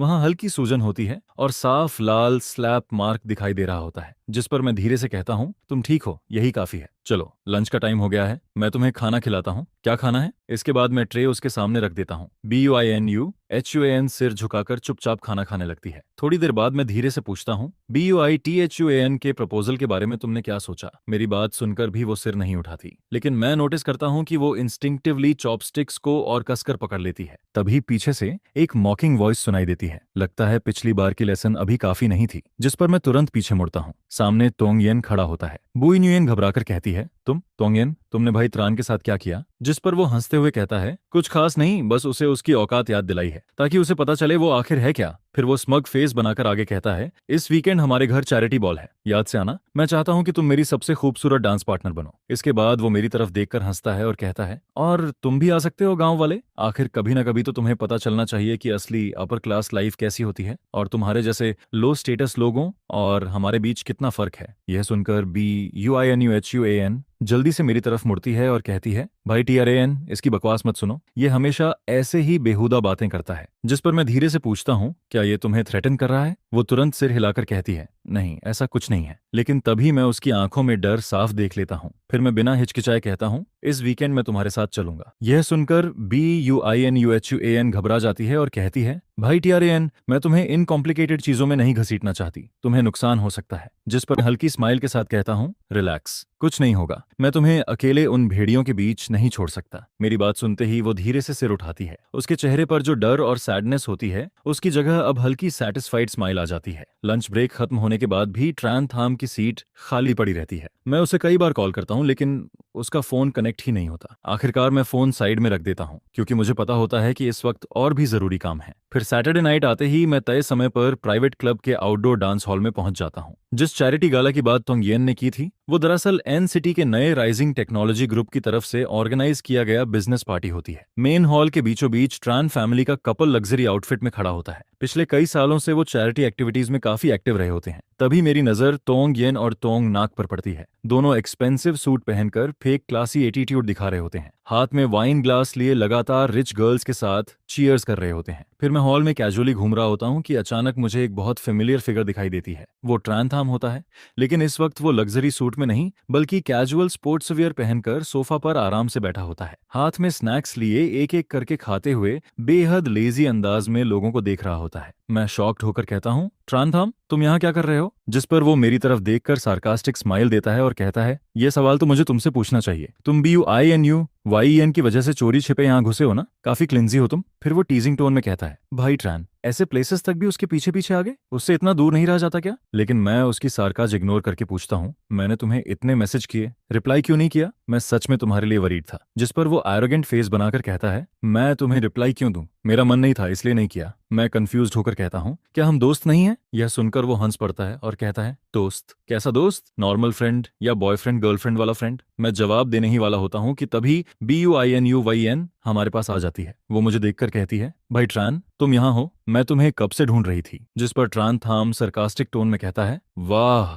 यंग मिस, इस बार नया बैकअप टारगेट चुन रही है क्या? अब तुम फैमिली से निकलकर जाओ फैमिली या वॉन्ग फैमिली में जाने का सोच रही हो। फिर वो मॉक करते हुए कहता है, इतने सारे ऑप्शंस देखकर आंखें घूम नहीं रही? ध्यान रखना, ज्यादा ग्रीडी मत बन जाना। यह सुनकर मैं इरिटेटेड होकर कहता हूँ, त्रान थाम, तुम नॉर्मल तरीके से बात नहीं कर सकते? हर बार टांट मारना जरूरी है क्या? तभी तोंग ब्रदर्स भी हमारे पास आ जाते हैं। तोंग नाक मुझे देखकर हंसते हुए कहता है, भाई देखो तो ये भी यहाँ घुस आया। फिर वो घमंड से कहता है, यूनिवर्सिटी में हमें देख लेना ही तुम्हारी 3 पीढ़ियों की किस्मत है, हमारे लेवल तक पहुंचना तुम्हारे बस की बात नहीं। इसके बाद वो मेरी आउटफिट को देखकर मॉक करता है, ये नकली ब्रांडेड कपड़े कहाँ से खरीदे? फुटपाथ से? पता भी है किस लग्जरी ब्रांड की कॉपी पहनी है? ये सुनकर बुई न्यूयेन गुस्से में कहती है, तोंगयन तुम लोग हद पार कर रहे हो। जिस पर तोंगयन उसकी तरफ देखकर कहता है, न्यूयेन तुम भी इसकी साइड ले रही हो? मैं बस इसे रियलिटी दिखा रहा हूँ ताकि इसे पता चले ये आखिर है क्या। लेकिन इस बार मैं शांत आवाज में जवाब देता हूँ, मैं कौन हूँ, मेरी क्या आइडेंटिटी है, ये डिसाइड करने का हक तुम्हें नहीं है। कम से कम मुझे खुद को साबित करने के लिए दूसरों को नीचा दिखाने या टेल वैगिंग करने की जरूरत नहीं पड़ती। इतना सुनते ही अचानक क्राउड में हलचल मच जाती है।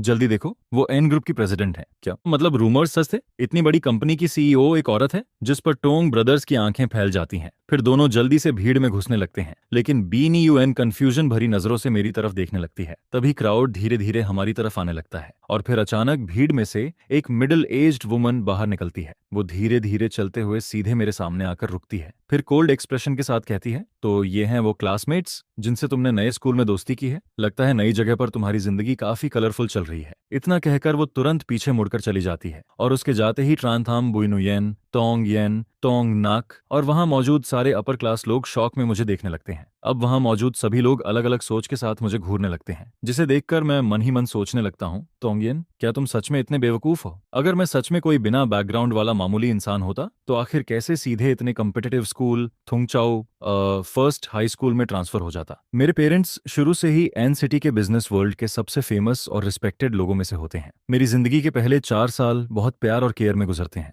लेकिन फिर एक टेरेबल कार एक्सीडेंट मेरे फादर की जान ले लेता है। उस हादसे के बाद मेरी माँ पूरी तरह बदल जाती हैं। वो चुप रहने लगती हैं, अकेली रहने लगती हैं और अपना पूरा जीवन फादर के छोड़े हुए बिजनेस में झोंक देती हैं। जब मैं थोड़ा समझदार होता हूँ तब मैं खुद ही फैमिली विला छोड़कर अकेले रहने लगता हूँ, क्योंकि मेरे लिए माँ की मौजूदगी बस नाम की रह गई होती है। वो हो या ना हो, अब फर्क पड़ना बंद हो चुका होता है। तभी मेरी माँ वहां से चली जाती हैं, जिसके बाद ट्रान कपल तुरंत मुस्कुराते हुए मेरे आसपास आ जाते हैं। फिर वो जानबूझकर BUINUYN को मेरे करीब धकेलते हुए कहते हैं, यंग मास्टर जियांग, हमारे नुये और आपकी स्कूल में सबसे अच्छी फ्रेंडशिप है। कभी टाइम मिले तो हमारे घर जरूर आइएगा। अपर क्लास वर्ल्ड हमेशा ऐसा ही होता है। यहाँ लोग किताब के पन्नों से भी तेज साइड बदल लेते हैं। अभी कुछ देर पहले तक यही लोग चुपचाप खड़े होकर तोंग येन को मेरा इंसल्ट करते देख रहे थे, लेकिन अब अचानक सबका एटीट्यूड बदल चुका होता है। यह देखकर मैं बहाना बनाकर बालकनी की तरफ निकल जाता हूँ ताकि थोड़ी फ्रेश एयर ले सकूं। तभी पीछे से ट्रान थाम की आवाज आती है, यहाँ अकेले क्या कर रहे हो? यंग मास्टर जियांग को इतना अटेंशन पसंद नहीं आया क्या? इतने लोग तुम्हें स्पेशल ट्रीट कर रहे थे। जिस पर मैं हल्की स्माइल देकर कहता हूँ, सच कहूं तो मुझे ऐसी चीजें पसंद नहीं है, लेकिन तुम यहाँ क्यों आ गए? यह सुनकर ट्रान थाम रेलिंग पर टिकते हुए कहता है, अंदर के लोग बहुत फेक हैं, सब हवा का रुख देखकर साइड बदलते हैं। उन लोगों को देखते ही इरिटेशन होने लगती है। फिर वो अचानक मेरी तरफ देखकर धीमी आवाज में कहता है, सॉरी, उस दिन मुझे अकेला छोड़कर नहीं जाना चाहिए था। मैं उसकी तरफ हैरानी से देखता हूँ। फिर वो आगे कहता है, मैं और BUINUYN बचपन से एक दूसरे को जानते हैं। वो मेरे लिए बहुत इंपॉर्टेंट फ्रेंड है। उस दिन उसकी हालत देखकर मैं उसे इग्नोर नहीं कर पाया। जिस पर TRANTHAMMSARCATIC स्माइल देता है और कहता है, वाह, तो एन ग्रुप और BUI फैमिली का कनेक्शन पहले से था। सच में परफेक्ट मैच है, स्ट्रॉन्ग फैमिली अलायंस। ये सुनकर मैं इरिटेटेड होकर कहता हूँ, तुम हर बात को नॉर्मल तरीके से क्यों नहीं बोल सकते? हर बार टांट मारना जरूरी होता है क्या? और जब मैं और नुयन मिले थे तब वो BUI फैमिली की नहीं थी। बाद में जाकर उसे अडॉप्ट किया गया था। मेरी बात सुनते ही TRANTHAM कुछ सेकंड के लिए चुप हो जाता है। उसकी आंखों में हल्की सरप्राइजेस दिखाई देती है। क्या BUINUEN अडॉप्टेड डॉटर है? फिर वो अचानक टॉपिक बदलते हुए कहता है, पिछली बार तुमने मुझे अकेले हॉटपॉट खाने भेज दिया था, अब बताओ इस बार उसकी भरपाई कैसे करोगे? मैं उसकी सीधी और बर्निंग गेज देखकर थोड़ा नर्वस हो जाता हूँ। फिर धीरे से पूछता हूँ, तो तुम क्या चाहते हो? जिस पर वो मुस्कुराते हुए कहता है, इस पार्टी का खाना बहुत बेकार है, सिर्फ दिखावा है। चलो मैं तुम्हें असली टेस्टी खाना खिलाता हूँ। मैं जल्दी से कहता हूँ, रुको, लेकिन BUINUYN अभी अंदर है, हम ऐसे ही चले जाएंगे? जिस पर TRANTHAMMCMCARFEVND जी में कहता है, रिलैक्स, अब पूरी दुनिया जान चुकी है कि वो यंग मास्टर जियांग की प्रोटेक्टेड पर्सन है। अंदर वाले लोग अभी उसे खुश करने में लगे होंगे, परेशान करने में नहीं। इतना कहकर वो मेरा हाथ पकड़ता है और बाहर ले जाता है। इसके बाद देर रात हम दोनों एक रोड साइड बारबेक्यू शॉप पर प्लास्टिक टेबल के सामने बैठे होते हैं। फिर ट्रान थाम मुझे देखते हुए पूछता है, अगर तुम सच में एन ग्रुप के हेयर हो, उस वुमन के बेटे हो, तो फिर उस टूटे फूटे अपार्टमेंट में अकेले क्यों रहते हो? जिस पर मैं मुस्कुराकर कहता हूँ, तुम्हें इतना कॉन्फिडेंस कैसे है कि मैं एन ग्रुप का हेयर हूँ? और वैसे भी किसने कहा कि अमीर लोगों को ही बड़ी विला में रहना चाहिए, सुपरकार चलानी चाहिए और हर दिन स्पॉटलाइट में जीना चाहिए? लेकिन ट्रांथाम तुरंत कहता है, टॉपिक मत बदलो, तुम्हारा उस फीमेल सीईओ से क्या रिलेशन है? माँ, रिलेटिव या कुछ और? मैं कुछ देर चुप रहता हूँ, फिर धीरे से कहता हूँ, वो सच में मेरी माँ ने है, लेकिन फादर के जाने के बाद वो पूरी तरह बदल गई। उन्होंने खुद को पूरी तरह बिजनेस में दफना दिया। इतना कहते कहते मैं सिर झुका लेता हूँ। मेरी आवाज में सैडनेस साफ सुनाई देती है। यह देखकर ट्रांथाम भी इमोशनल हो जाता है। उसकी आंखें हल्की लाल हो जाती हैं। वो कुछ कहना चाहता है लेकिन खुद को रोक लेता है। फिर अचानक वो पूछता है, तुम्हें हमारी पहली मुलाकात याद है? मैं कंफ्यूज्ड होकर कहता हूँ, पहली मुलाकात? वो स्कूल में नहीं हुई थी क्या? जिस पर वो तुरंत हंस पड़ता है और कहता है, नहीं, पहली बार तुमने मुझे यूनिवर्सिटी फूड स्ट्रीट में बारबेक्यू खाते हुए देखा था। फिर तुम सीधे आए और मुझे फोर्सफुली किस कर लिया। यह सुनकर मैं उसकी लाल हुई कानों की तरफ देखता हूँ। वो मुझे देखकर मिस्चिवस लेकिन प्राउड स्माइल देता है। फिर अचानक वो सीधा कह देता है, चलो रिलेशनशिप में आते हैं। उसकी बात सुनकर मैं पूरी तरह स्पीचलेस हो जाता हूँ। समझ नहीं आता क्या जवाब दूं। जिस पर वो हंसने लगता है और आखिरकार ऑकवर्ड एटमॉस्फेयर में हमारी बातचीत वहीं खत्म हो जाती है। फिर मंडे मॉर्निंग मैं बहुत जल्दी स्कूल पहुंचता हूँ, लेकिन क्लास में घुसते ही मेरी नजर डेस्क पर रखे ब्रेकफास्ट पर जाती है। वहां एक बेहद खूबसूरती से पैकर्ड सैंडविच, फ्रेश मिल्क और परफेक्ट शेप वाला फ्राइड एग रखा होता है। यह देखकर मैं शॉक में खड़ा रह जाता हूँ, जबकि आसपास के क्लासमेट्स जेलसी से मुझे घूर रहे होते हैं। तभी BUINUYN मुस्कुराते हुए कहती है, भाई TRAN, तुम आ गए। मुझे डर था तुमने ब्रेकफास्ट नहीं किया होगा, इसलिए थोड़ा कुछ ले आई। देखो तुम्हें क्या पसंद है। हम बात कर ही रहे होते हैं कि तभी क्लासरूम का डोर जोर से खुलता है और ट्रांथाम अंदर आता है। वो हाथ में ब्रेकफास्ट लेकर एक्साइटेड आवाज में कहता है, भाई ट्रान, तुम्हारे लिए ब्रेकफास्ट लाया हूँ, सब फ्रेश बना है, जल्दी गरम गरम खा लो। लेकिन अगले ही सेकंड उसकी नजर मेरे डेस्क पर रखे ब्रेकफास्ट और BUI फैमिली के लोगों पर पड़ती है, जिस पर उसकी आंखों में अचानक एंगर चमक उठता है। फिर वो BUINUUN को घूरते हुए कहता है, तुम्हारा ब्रेकफास्ट अपनी डेस्क पर रखने की बजाय यहाँ क्यों रखा है? क्या दिखाना चाहती हो कि तुम्हारे घर का शेफ कितना अच्छा खाना बनाता है? इसके बाद वो और भी इरिटेटेड होकर कहता है, उसे खाना है भी या नहीं ये अलग बात है, लेकिन तुम्हारा लाया हुआ खाना वो नहीं खाएगा।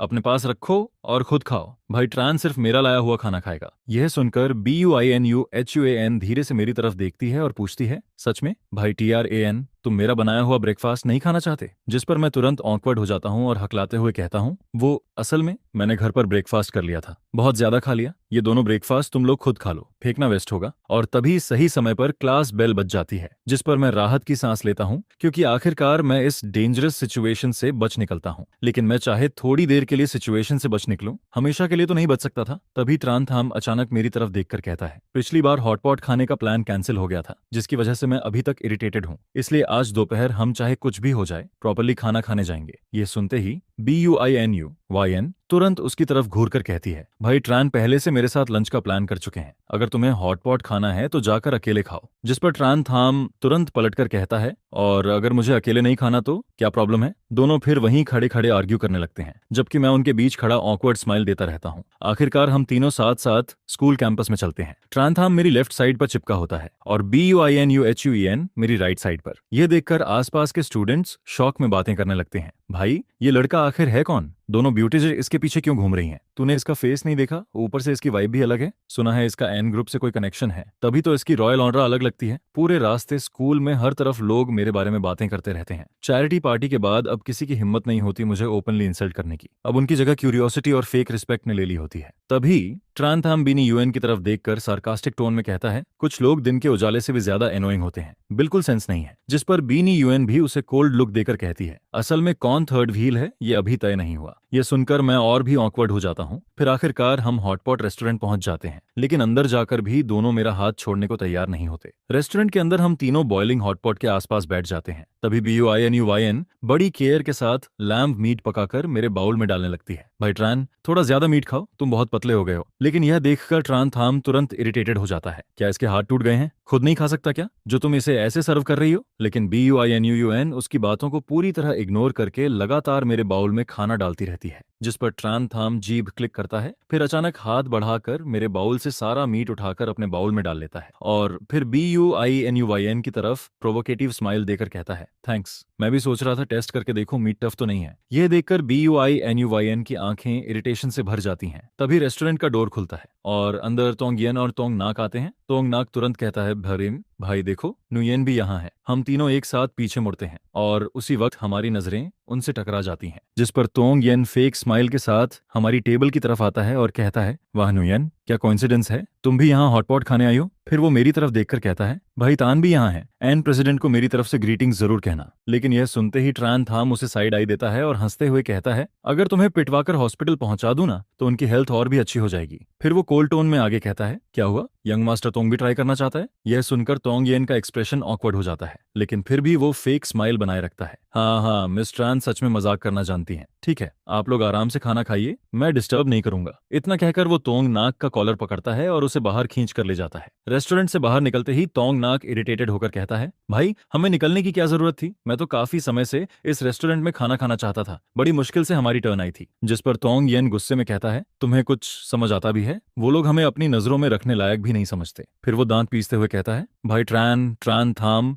और वो BUINUN, तुम सब इंतजार करो, एक दिन मैं तुम सबको आज की इंसल्ट की भारी कीमत चुकवाऊंगा। वहीं दूसरी तरफ रेस्टोरेंट के अंदर BUINUN टेंशन भरे एक्सप्रेशन के साथ मेरी तरफ देखती है। भाई ट्रान, वो तोंग येन बहुत डेंजरस इंसान है, वो छोटी छोटी बातें दिल में रखता है और रिवेंज जरूर लेता है। पार्टी में उसकी इतनी इंसल्ट हुई थी, वो इतनी आसानी से हार नहीं मानेगा। मुझे डर है वो तुम्हें हर्ट करने की कोशिश करेगा। लेकिन ट्रान थाम बिल्कुल केयरलेस एक्सप्रेशन के साथ कहता है, आने दो उसे, मैं भी देखना चाहता हूँ तुम फैमिली आखिर कर क्या सकती है। वो लोग बस ट्रान फैमिली के पीछे घूमने वाले पैरासाइट्स हैं। फिर वो एरोगेंट स्माइल देकर कहता है, अगर वो यहाँ ट्रबल करने आया तो मैं उसे खुद जमीन पर गिरा दूंगा। यह सुनकर बीनी यूएन धीरे से कहती है, भाई ट्रान के आसपास वैसे भी पहले से काफी ट्रबल है, अगर तोंगियन कुछ करने आया तो शायद लाइन लगानी पड़ेगी। फिर वो मेरी तरफ सीरियसली देखकर कहती है, कुछ दिन के लिए तुम आंटी के पास वापस चले जाओ या सीधे एन फैमिली विला में शिफ्ट हो जाओ, वहां सिक्योरिटी गार्ड्स और सर्वेंट्स हैं, कम से कम सेफ तो रहोगे। अगर फिर से पिछली बार जैसे स्ट्रीट थग्स मिल गए तो। लेकिन यह सुनते ही ट्रान थाम इरिटेटेड होकर कहता है, उस ठंडी और लाइफलेस विला में वापस जाकर क्या करेगा, दूसरों के मूड देखकर जिंदगी जिएगा क्या। फिर वो अचानक कॉन्फिडेंटली कहता है, इससे अच्छा ये मेरे साथ रहने आ जाए, मेरे घर की सिक्योरिटी टॉप क्लास है, और अगर तोंगियन और उसके यूजलेस फॉलोअर्स आए ना तो मैं सबको जमीन चटा दूंगा, कोई इसकी तरफ आंख उठाकर भी नहीं देख पाएगा। उन दोनों की बातें सुनकर मैं चुपचाप सोच में पड़ जाता हूँ, क्योंकि मुझे पता होता है कि तान थाम गलत नहीं कह रहा। अगर तोंगियन एक बार मेरे खिलाफ चाल चल सकता है तो दूसरी और तीसरी बार भी जरूर करेगा, और मैं हर वक्त तान थाम के साथ नहीं रह सकता। इसके बाद घर लौटते वक्त एटमॉस्फेयर काफी हैवी हो जाता है। तोंगियन की वजह से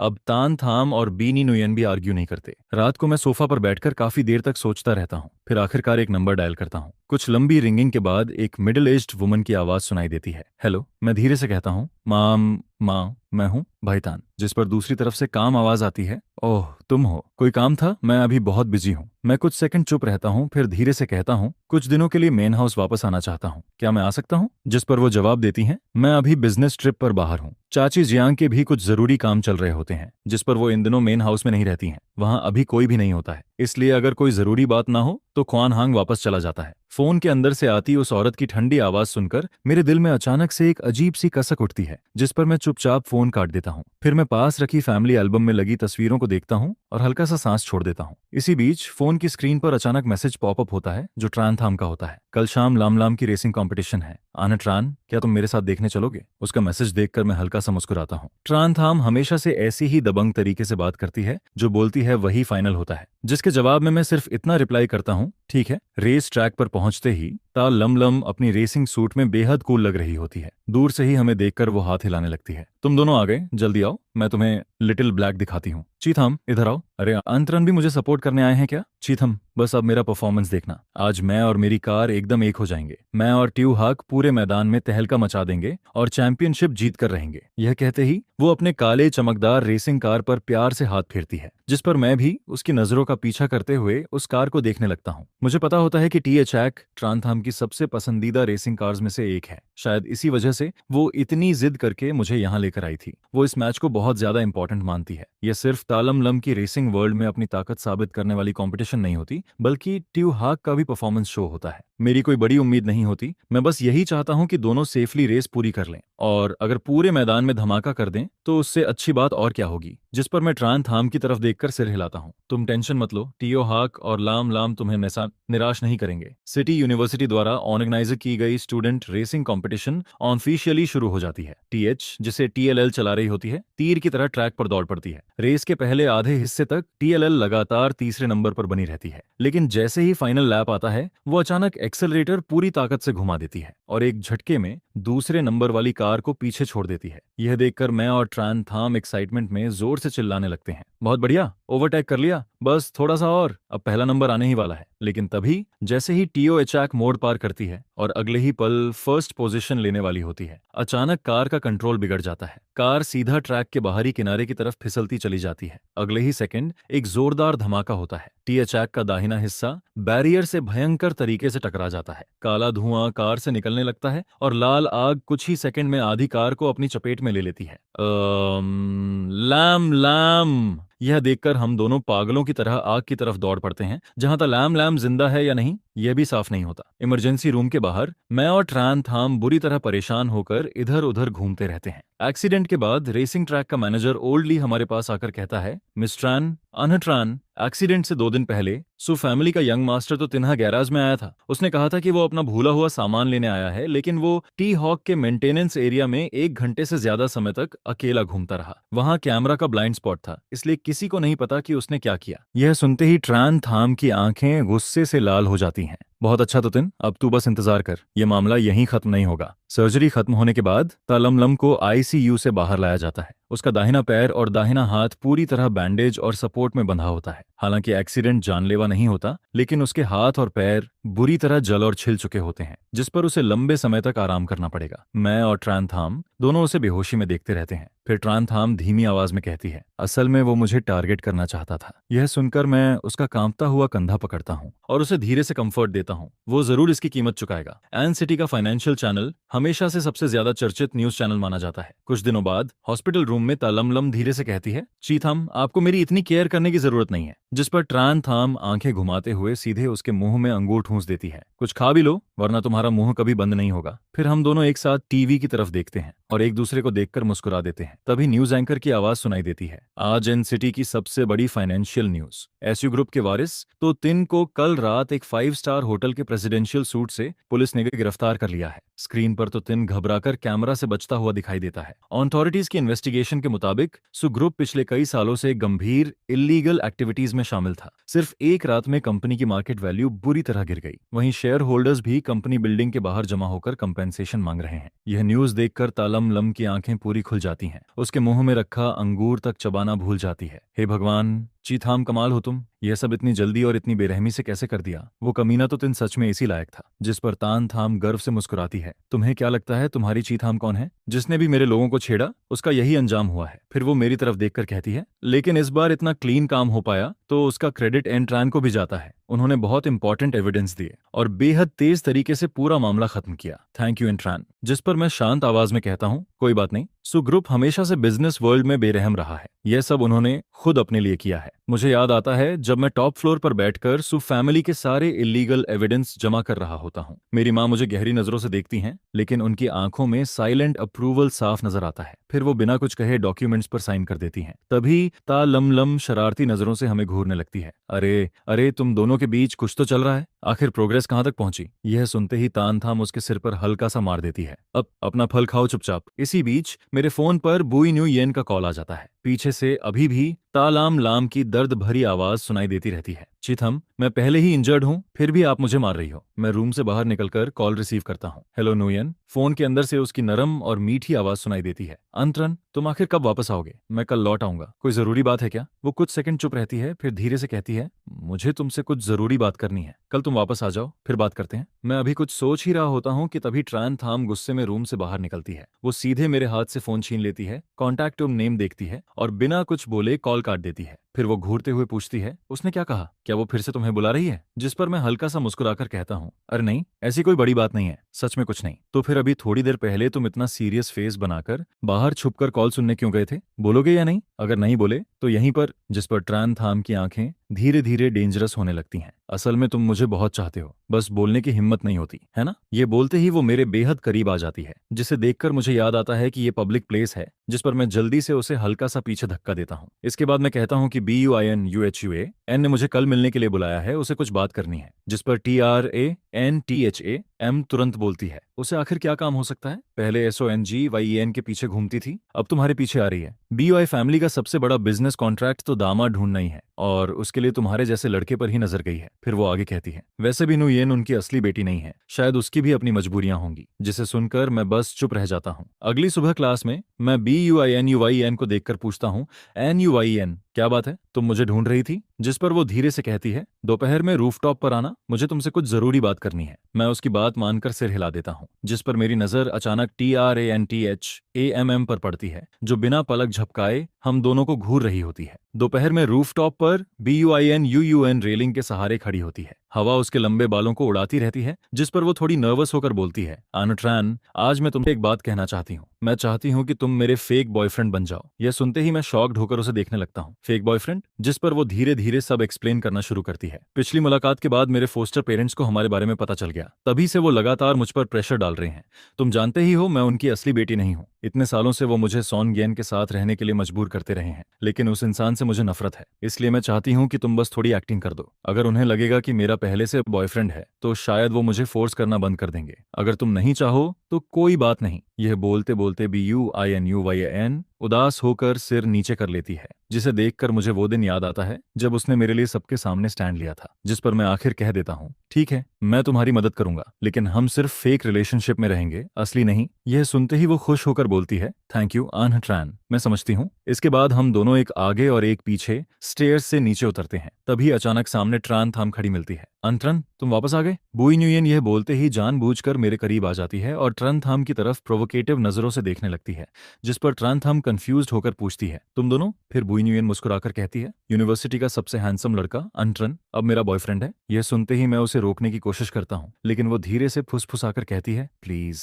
सच मत बताना। अगर इसे पता चल गया कि ये फेक है तो ये जरूर बाहर फैला देगी, और अगर मेरे फॉस्टर पेरेंट्स तक बात पहुंच गई तो वो फिर से मुझे मजबूर करेंगे, फिर हमारी सारी मेहनत बेकार हो जाएगी। जिस पर मैं होंठ भींचकर चुप रह जाता हूँ। यह देखकर ट्रान थाम की आंखें तुरंत लाल होने लगती हैं। अनट्रान, क्या तुम सच में इसके साथ हो? यह बोलते ही वो मुझे ऐसा लुक देती है जैसे उसका दिल पूरी तरह टूट चुका हो, और फिर बिना पीछे देखे वहां से चली जाती है, जिस पर मैं वहीं खड़ा रह जाता हूँ और ऐसा फील होने लगता है जैसे किसी ने मेरी छाती को कसकर पकड़ लिया हो। इसके बाद BUINUYEN पीछे से आवाज लगाती है, वीकेंड पर मेरे घर आना मत भूलना। अगर एक्टिंग करनी है तो आखिर तक करनी पड़ेगी। दोपहर की क्लास में TRANTHAM दिखाई नहीं देती। मैं उसे कई कॉल्स करता हूँ लेकिन वो एक भी नहीं उठाती। मैसेजेस सिर्फ सीन होते रहते हैं, रिप्लाई नहीं आता, और फिर ट्रांथम एक बार फिर मेरी जिंदगी से गायब हो जाती है। वीकेंड के दिन तय समय पर मैं बुइनुयेन के घर पहुंचता हूँ। उसका घर एक बहुत बड़ा लग्जरी विला होता है, जिस पर ट्रान कपल खुद बाहर आकर मेरा स्वागत करते हैं। अंतरन, तुम आ गए? मैं तुरंत पोलाइटली बोलता हूँ, आप लोग मुझे सिर्फ अंतरन कहकर बुलाइए। जिस पर वो हंसते हुए कहते हैं, सुना है तुम दोनों बचपन से एक दूसरे को जानते हो, सच में बड़ी किस्मत की बात है। और हमने ये भी सुना कि तुम फैमिली के साथ नहीं रहते, अकेले बाहर रहते हो। इतनी कम उम्र में खुद का फैसला लेना वाकई इम्प्रेसिव है। यह सुनकर मैं अंदर ही अंदर चौंक जाता हूँ, क्योंकि मेरे बाहर रहने की बात तो नुयेन के पिता को भी नहीं पता थी। इसके बाद डाइनिंग टेबल पर तान मैडम खुद अपने हाथों से बनाई हुई मिठाई मेरी तरफ बढ़ाती हैं। अनहतान, इसे टेस्ट करो। जिस पर मैं वो प्लेट सीधे BUINUYEN की तरफ बढ़ाकर कहता हूँ, पहले तुम खाओ, तुम्हें भी भूख लगी होगी। यह देखकर वहां बैठे बाकी लोगों के एक्सप्रेशंस तुरंत बदल जाते हैं, जबकि BUINUYEN मुझे बेहद ग्रेटफुल नजरों से देखने लगती है। इसके बाद ट्रान फैमिली आखिर असली मुद्दे पर आती है। अगर तुम दोनों एक दूसरे को पसंद करते हो तो शादी जैसी बड़ी बात जल्दी तय कर लेनी चाहिए। जिस पर मैं कामली जवाब देता हूँ, असल में मैं भी यही बात कहना चाहता था। मैं और न्यूयेन पहले ही डिस्कस कर चुके हैं। ग्रेजुएशन के बाद हम दोनों अमेरिका में आगे पढ़ाई करने जाएंगे। शादी की सेरेमनी फिलहाल जरूरी नहीं है। जब हमारा करियर स्टेबल हो जाएगा तब शादी करना भी देर नहीं होगी, और यही मेरी माँ की भी राय है। उनका मानना है कि यंग लोगों को पहले अपना करियर बनाना चाहिए। ये सुनते ही वहां मौजूद सभी लोग चुप हो जाते हैं। हालांकि उनके चेहरे साफ खराब दिखाई देते हैं, लेकिन फिर भी कोई कुछ नहीं बोलता। जिस पर BUINUHUAN धीरे से राहत की सांस लेती है और मुझे थैंकफुल नजरों से देखने लगती है। लेकिन इस पूरे समय मेरे दिमाग में सिर्फ TRANTHAMM का चेहरा घूमता रहता है। उसकी लाल आंखें और वो टूटा हुआ एक्सप्रेशन जैसे किसी ने मेरे दिल में सुई चुभा दी हो। आखिरकार ये फेक ड्रामा खत्म हो जाता है। जैसे ही मैं विला से बाहर निकलता हूँ, तुरंत फोन निकालकर ट्रांथाम को बार बार कॉल करने लगता हूँ, लेकिन दूसरी तरफ हमेशा वही कोल्ड रोबोटिक वॉइस सुनाई देती है। The number you are trying to call is currently unavailable. जिस पर मैं फोन को इतनी जोर से पकड़ लेता हूँ कि मेरी उंगलियां तक सफेद पड़ जाती हैं। ये तीसरा दिन था जब वो पूरी तरह गायब थी, और पहली बार मुझे इतनी ज्यादा घबराहट फील हो रही थी। मैं उसे बहुत अच्छी तरह जानता हूँ। ऊपर से वो बेहद वाइल्ड और एरोगेंट दिखाई देती है, जैसे पूरे शरीर पर कांटे लगे हों, लेकिन असल में वो सब उस कोल्ड ब्लडेड फैमिली की वजह से था जिसने उसे हमेशा मजबूर किया, और मैं उन गिने चुने लोगों में से था जो उसके दिल तक पहुंच पाए थे।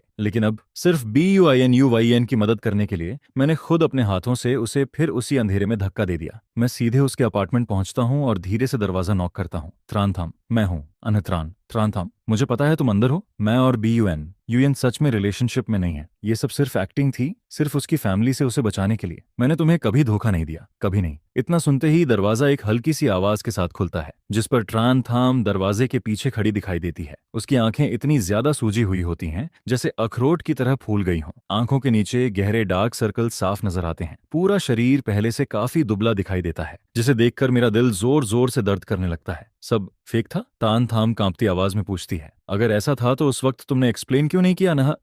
अनहतान, मैंने सोचा था तुम बाकी लोगों जैसे नहीं हो। इसके बाद उसकी आंखों से फिर आंसू बहने लगते हैं। बचपन से मुझे कभी किसी का प्यार नहीं मिला। मेरे पापा हमेशा उस दूसरी औरत की ही बात सुनते थे। वो औरत BUINUHUYN को खजाने की तरह संभालती थी, जबकि मुझे एक अनवांटेड बच्चे की तरह ट्रीट करती थी। फिर वो आगे कहती है, यूनिवर्सिटी आने के बाद ही मैं तुमसे मिली। सिर्फ तुम ही थे जिसने मुझे रिजेक्ट नहीं किया, जिसने मुझे खुद से दूर नहीं धकेला। यह सुनकर मैं धीरे से हाथ बढ़ाता हूँ और उसके गालों पर बहते आंसुओं को वाइप करता हूँ। मेरी उंगलियां उसकी गर्म स्किन को टच करती हैं, जिस पर मैं बेहद सॉफ्टली लेकिन फर्म आवाज में कहता हूँ, सॉरी ट्रांथा, ये सब मेरी गलती थी। BUINUUAN बचपन से मेरी दोस्त है। उसकी फोस्टर मदर उसे जबरदस्ती मैरिज मीटिंग के लिए पुश कर रही थी। वो सच में मजबूर थी, इसलिए मैंने सिर्फ उसका फेक बॉयफ्रेंड बनकर एक्टिंग की ताकि उसके घर वाले शांत हो जाएं। फिर मैं उसकी आंखों में देखते हुए कहता हूँ, लेकिन मैंने कभी भी उससे प्यार नहीं किया, और ना ही कभी उसके साथ रहने का सोचा। मेरे दिल में शुरू से आखिर तक सिर्फ तुम रही हो। सच में सिर्फ तुम। यह सुनते ही ट्रांथाम कांपती आवाज में पूछती है, सच? जिस पर मैं तुरंत उसका हाथ कसकर पकड़ लेता हूँ। 1000 बार सच। फिर मैं हल्का सा मुस्कुराते हुए कहता हूँ, याद है वो पहली बार जब हम यूनिवर्सिटी फूड स्ट्रीट में मिले थे? जिस वक्त तुमने मुझे किस किया था, उसी पल मेरा हार्ट बीट बेकाबू हो गया था। उसके बाद स्कूल में तुम हमेशा मुझे परेशान करती रहती थी, लेकिन पता नहीं क्यों मेरी नजर हमेशा तुम्हें ही ढूंढती रहती थी। तुम्हारा मुंह भले ही कितना रफ था, लेकिन तुम हमेशा मेरी प्रोटेक्शन करती थी, मेरा ध्यान रखती थी, यहाँ तक कि मेरे लिए खुद को डेंजर में डाल देती थी। जिस पर मैं उसकी तरफ देखकर धीरे से कहता हूँ, त्रांथम, उस रात से ही मैं तुम्हें पसंद करने लगा था। उसी दिन से मैं तुमसे प्यार करने लगा था। यह सुनते ही उसकी आंखों से आंसू और तेजी से गिरने लगते हैं। अगले ही पल वो सीधे मेरे सीने से लिपट जाती है और मुझे कसकर पकड़ लेती है। अब दोबारा मुझे धोखा मत देना, और कभी भी मुझे अकेला छोड़कर मत जाना। जिस पर मैं उसकी पतली पीठ को धीरे धीरे सहलाते हुए कहता हूँ, मैं प्रॉमिस करता हूँ अब ऐसा कभी नहीं होगा। 3 दिनों से दिल पर रखा भारी पत्थर आखिरकार इस पल हट जाता है। इसके बाद मैं उसके अपार्टमेंट के अंदर आता हूँ। घर ज्यादा बड़ा नहीं होता, लेकिन बेहद साफ सुथरा होता है। दीवारों पर रेसिंग पोस्टर्स लगे होते हैं, कोने में कई हेलमेट्स पड़े दिखाई देते हैं। पूरा कमरा उसकी एनर्जेटिक पर्सनालिटी से भरा हुआ लगता है। मैं लंबे समय तक वहीं उसके साथ बैठा रहता हूँ, और जब ट्रांथाम पूरी तरह काम हो जाती है, तब मैं उसे धीरे धीरे सारी बातें डिटेल में समझाता हूँ। हम्फ तो BUNU जैसे तुम्हारे पास इसलिए आई थी क्योंकि कोई उसका पीछा कर रहा था, और वो चाहती थी कि तुम उसका फेक बॉयफ्रेंड बनो। जिस पर मैं सिर हिलाकर हाँ कहता हूँ। तभी थोड़ी देर बाद डोरबेल बजती है। मैं जाकर दरवाजा खोलता हूँ और सामने BUNU खड़ी दिखाई देती है। उसके हाथ में फ्रूट्स का बैग होता है। जैसे ही वो ट्रांथाम को शांत हालत में देखती है, वो खुद आगे बढ़कर कहती है, ट्रांथाम, आई एम सॉरी। पहले मैंने सेल्फिश होकर जियांगथान का इस्तेमाल किया। मैंने जानबूझकर गलतफहमी पैदा की जिससे तुम्हें दुख पहुंचा। सच में सॉरी। जिस पर ट्रांथाम अभी भी थोड़ी कोल्ड नजरों से उसे देखती है, लेकिन पहले जैसी हॉस्टिलिटी अब नहीं रहती। फिर वो धीरे से बोलती है, तुम तो BUI फैमिली की प्रेशियस डॉटर हो, फिर मुझ जैसी अनवांटेड लड़की से माफी क्यों मांग रही हो? यह सुनकर BUI हल्का सा बिटर स्माइल देती है। मैं सिर्फ अडॉप्टेड डॉटर हूँ। दूसरों के घर में रहकर कैसा फील होता है ये मैं किसी से ज्यादा अच्छे से समझती हूँ। फिर वो आगे कहती है, मैं साफ देख सकती हूँ कि तुम जियांगथान की कितनी परवाह करती हो। मुझे तुम्हें हर्ट करने के लिए ऐसा तरीका इस्तेमाल नहीं करना चाहिए था। आखिर हम दोनों वो लोग हैं जिन्हें हमेशा प्यार की कमी रही, इसलिए हमें एक दूसरे को और दर्द देने की जरूरत नहीं है। जिस पर ट्रांथाम कुछ देर तक चुप रहती है। फिर BUINUN की सिंसियर आंखों को देखकर आखिर धीरे से सिर हिला देती है। ठीक है, इस बात को यहीं खत्म करते हैं। और इसी पल हम तीनों के बीच जमा सारी गलतफहमियां आखिरकार पूरी तरह खत्म हो जाती हैं। ट्रांथाम भी आखिर समझ जाती है कि मैंने कभी किसी और को चूज नहीं किया था। शुरू से आखिर तक मैंने हमेशा सिर्फ उसे ही चुना था। इसके बाद स्कूल लौटने पर भी सॉन्ग येन और सॉन्ग नोग हार नहीं मानते। वो अपनी फैमिली बैकग्राउंड का इस्तेमाल करके हमें परेशान करने की कोशिश करते हैं, लेकिन उन्हें नहीं पता होता कि सू फैमिली के डाउनफॉल के बाद सॉन्ग फैमिली भी अपनी सारी पावर खो चुकी है। उनका गोल्डन एरा पहले ही खत्म हो चुका था। सॉन्ग येन जानबूझकर मेरे और तान थाम के बारे में चीप रूमर्स फैलाने लगता है, लेकिन उसी वक्त ता लमलम अपने क्लासमेट्स के साथ आकर उसकी पोल खोल देती है, जिस पर सॉन्ग येन गुस्से में अटैक करने की कोशिश करता है, लेकिन उल्टा सिक्योरिटी गार्ड्स उसे पकड़ लेते हैं और ब्लैकलिस्ट में डाल देते हैं। कुछ ही समय बाद सॉन्ग फैमिली का पूरा बिजनेस कोलैप्स हो जाता है और ऑफिशियली बैंकरप्टेसी अनाउंस हो जाती है। सॉन्ग येन और सॉन्ग नोग, जो कभी रिच यंग मास्टर्स थे, अब हर जगह लोगों की नफरत और तानों का सामना करते हैं। आखिरकार उन्हें शर्मिंदगी में स्कूल छोड़कर थुओंग चाओ से भागना पड़ता है और फिर वो दोबारा कभी फर्स्ट हाई स्कूल में दिखाई नहीं देते। दूसरी तरफ बीनी यूएन की स्टेपमदर और थर्ड सिस्टर भी अब उसे जबरदस्ती मैरिज मीटिंग्स के लिए फोर्स करने की हिम्मत नहीं करती, जिस पर BUINUHUAN आखिरकार अपनी बेड़ियों से आजाद हो जाती है और पूरी मेहनत से अपने सपनों की तरफ बढ़ने लगती है। इसके बाद TRANHUY कई बार TRANTHAMM से मिलने आता है। वो अपने पुराने मिस्टेक्स सुधारना चाहता है, लेकिन हर बार TRANTHAMM उसके मुंह पर दरवाजा बंद कर देती है, क्योंकि इतने सालों की कोल्डनेस और क्रुएल्टी सिर्फ कुछ सॉरी बोल देने से खत्म नहीं हो सकती थी। अब वो सिर्फ अपनी शांत जिंदगी चाहती थी। दूसरी तरफ तलमलम की चोट पूरी तरह ठीक होने के बाद वो फिर से रेसिंग ट्रैक पर लौट आती है। मेरी और तान थाम की मदद से वो बेहद मेहनत से प्रैक्टिस करती है और आखिरकार नेशनल स्टूडेंट रेसिंग कंपटीशन में चैंपियनशिप जीत लेती है, जिस पर वो एक राइजिंग यंग रेसर बन जाती है और काउंटलेस लोगों का अटेंशन अपनी तरफ खींचने लगती है। मैंने भी आखिर अपनी माँ के साथ दिल की सारी दूरियां खत्म कर लीं। वो अपने काम का कुछ हिस्सा छोड़कर अब अक्सर मेरे साथ टाइम बिताने आती हैं। इतने सालों से मिसिंग मदरली लव अब धीरे धीरे वापस मेरी जिंदगी में लौटने लगता है। मैं अब वो अकेला और कमजोर लड़का नहीं रहा जिसे कभी लोग बली किया करते थे। फिर देखते ही देखते यूनिवर्सिटी ग्रेजुएशन का दिन आ जाता है। स्कूल के अंदर लाल फूल पूरी तरह खिल चुके होते हैं। मैं, ट्रांथाम, बीनी यूएन और तलाम लाम साथ साथ कैंपस में वॉक कर रहे होते हैं। धूप पेड़ों की पत्तियों के बीच से गुजरकर हमारे ऊपर पड़ती रहती है और वही हमारी यूथ की सबसे खूबसूरत सॉफ्टनेस बन जाती है, जिस पर ट्रांथाम अपना सिर मेरे कंधे पर रख देती है।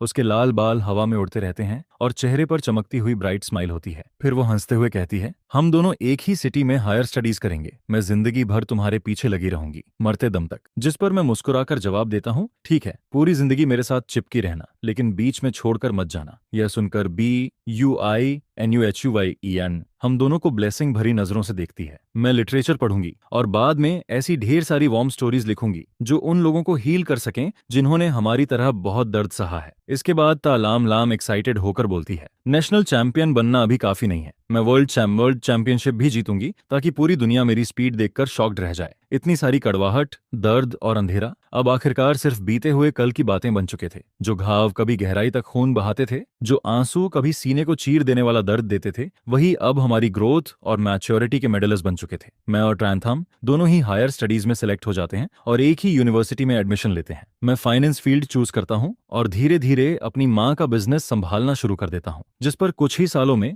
मैं एक यंग बिजनेसमैन बन जाता हूँ जो खुद अपने कंधों पर जिम्मेदारियां उठा सकता है। दूसरी तरफ ट्रांथाम भी रेसिंग छोड़ती नहीं है, बल्कि वो देश की सबसे यंगेस्ट फीमेल रेसर बन जाती है। रेसिंग ट्रैक पर उसका लाल रंग का रेसिंग कार हमेशा जलती हुई आग की तरह चमकता रहता है। इसके बाद बीनी यूएन भी खुद को बदल देती है। वो एक फेमस राइटर बन जाती है जो अपनी स्टोरीज के जरिए काउंटलेस लोगों के दिलों को हील करने लगती है। एक दिन मैं 3 घंटे लंबी प्रोजेक्ट मीटिंग खत्म करके बाहर निकलता हूँ। तभी फोन पर ट्रांथाम का मैसेज पॉपअप होता है, आज रात आउटस्कर्ट्स रेसिंग ट्रैक पर फ्रेंडली मैच है, मैंने तुम्हारे लिए VIP सीट रिजर्व कर रखी है, जल्दी आ जाना। जिस पर मैं हंसते हुए रिप्लाई करता हूँ, बस पहुंच रहा हूँ। आज फिर से हमारी ट्रान रेसर ट्रॉफी जीत कर ही लौटेगी। रात का अंधेरा धीरे धीरे गहराता जाता है। रेसिंग ट्रैक की लाइट्स चमक रही होती हैं। ट्रांथाम पहले से अपनी कार के पास खड़ी मेरा इंतजार कर रही होती है। जैसे ही वो मुझे देखती है, तुरंत भागकर मेरे पास आ जाती है। मुझे लगा तुम काम में इतने बिजी हो गए कि अपनी रेसर वाइफ को ही भूल जाओगे। जिस पर मैं मुस्कुराकर कहता हूँ, चाहे कितना भी बिजी क्यों ना हो जाऊं, अपनी वाइफ की कोई भी रेस मिस नहीं करूंगा। फिर मैं उसके हेलमेट को देखते हुए पूछता हूँ, नर्वस हो? जिस पर वो कॉन्फिडेंस भरी स्माइल के साथ कहती है, ओपोनेंट ने 3 महीने ट्रेनिंग की है, लेकिन जीत तो मेरी ही होगी। मैं हल्का सा हंसते हुए कहता हूँ, बस सेफली वापस आ जाना, फिर घर जाकर तुम्हारे लिए सेलिब्रेशन पार्टी रखूंगा। यह सुनकर ट्रांथाम हेलमेट पहन लेती है, फिर हेलमेट के विजर के पीछे से सीधे मेरी आंखों में देखते हुए कहती है, रिलैक्स, मैं सेफली रेस खत्म करके तुम्हारे साथ घर लौटूंगी। अगले ही पल उसकी लाल रेसिंग कार रात के सन्नाटे को चीरती हुई लाइटनिंग लाइटनिंग स्पीड से आगे निकल जाती है। करीब 20 मिनट बाद रेस खत्म होती है और हमेशा की तरह ट्रान थाम आसानी से चैंपियनशिप जीत लेती है, जिस पर वो हेलमेट उतारकर तेजी से मेरी तरफ दौड़ती हुई आती है। उसकी आंखों में एक्साइटमेंट चमक रही होती है। देखा, तुम्हारी वाइफ कितनी अमेजिंग है। मैं उसकी तरफ देखकर मुस्कुराता हूँ। हाँ, हमेशा से मेरे दिल में तुम हमेशा सबसे ज्यादा चमकने वाली रोशनी रहोगी। तभी पीछे से BUINUYEN धीरे धीरे चलते हुए आती है और मुस्कुराकर कहती है, कंग्रेचुलेशंस, फिर से चैंपियन बन गई तुम। अच्छा हुआ मैं टाइम पर पहुंच गई। जिस पर ट्रान थाम हंसते हुए जवाब देती है, थैंक्स, लेकिन तुम्हारी नई नॉवेल अभी मेरी ट्रॉफी से भी ज्यादा फेमस हो रही है। यह सुनकर BNEUN सॉफ्टली मुस्कुराती है, मैं तो बस ग्रोथ और सेल्फ हीलिंग की स्टोरीज लिखती हूँ। फिर वो हमारी तरफ देखकर कहती है, तुम दोनों से कंपेयर कौन कर सकता है। एक इंसान ट्रैक पर हवा को चेस करता है और दूसरा हमेशा पीछे खड़े होकर उसका सपोर्ट बनता है। जिस पर मैं हल्का सा सिर हिलाकर कहता हूँ, हाँ, आखिर हम सब ने अपने टीनेज ड्रीम्स पूरे कर ही लिए। फिर मैं ट्रान थाम की तरफ देखकर मुस्कुराता हूँ। मैं दुनिया का सबसे लकी इंसान हूँ, क्योंकि मुझे 17 साल की उम्र वाला अपना पहला प्यार आखिर वाइफ बनाकर मिला। यह सुनते ही ट्रान थाम आंखें छोटी करके खुश होकर मुझे देखने लगती है। इसके बाद वो हंसते हुए कहती है, चलो पुराने नाइट मार्केट चलते हैं, आज की ट्रीट मेरी तरफ से। हम तीनों एक दूसरे की तरफ देखकर हंस पड़ते हैं। नाइट मार्केट की दुकानों से उठती गर्म भाप और रात की ठंडी हवा दिन भर की सारी थकान दूर करती रहती है। बातों बातों में ट्रान थाम अचानक धीरे से बोलती है, पहले सब कहते थे कि रेसिंग बहुत डेंजरस है, सबको लगता था मैं खुद को बर्बाद कर रही हूँ, लेकिन सिर्फ तुम थे जिसने शुरू से आखिर तक बिना किसी कंडीशन के मेरा सपोर्ट किया। जिस पर मैं उसकी तरफ देखते हुए सॉफ्टली कहता हूँ, क्योंकि अपने ड्रीम को चेस करते वक्त तुम खुद सबसे ज्यादा चमकती हो और मैं बस उस चमक को प्रोटेक्ट करना चाहता हूँ। इसके बाद समय धीरे धीरे आगे बढ़ता जाता है। कुछ सालों बाद मैं और ट्रान थाम आखिर शादी करके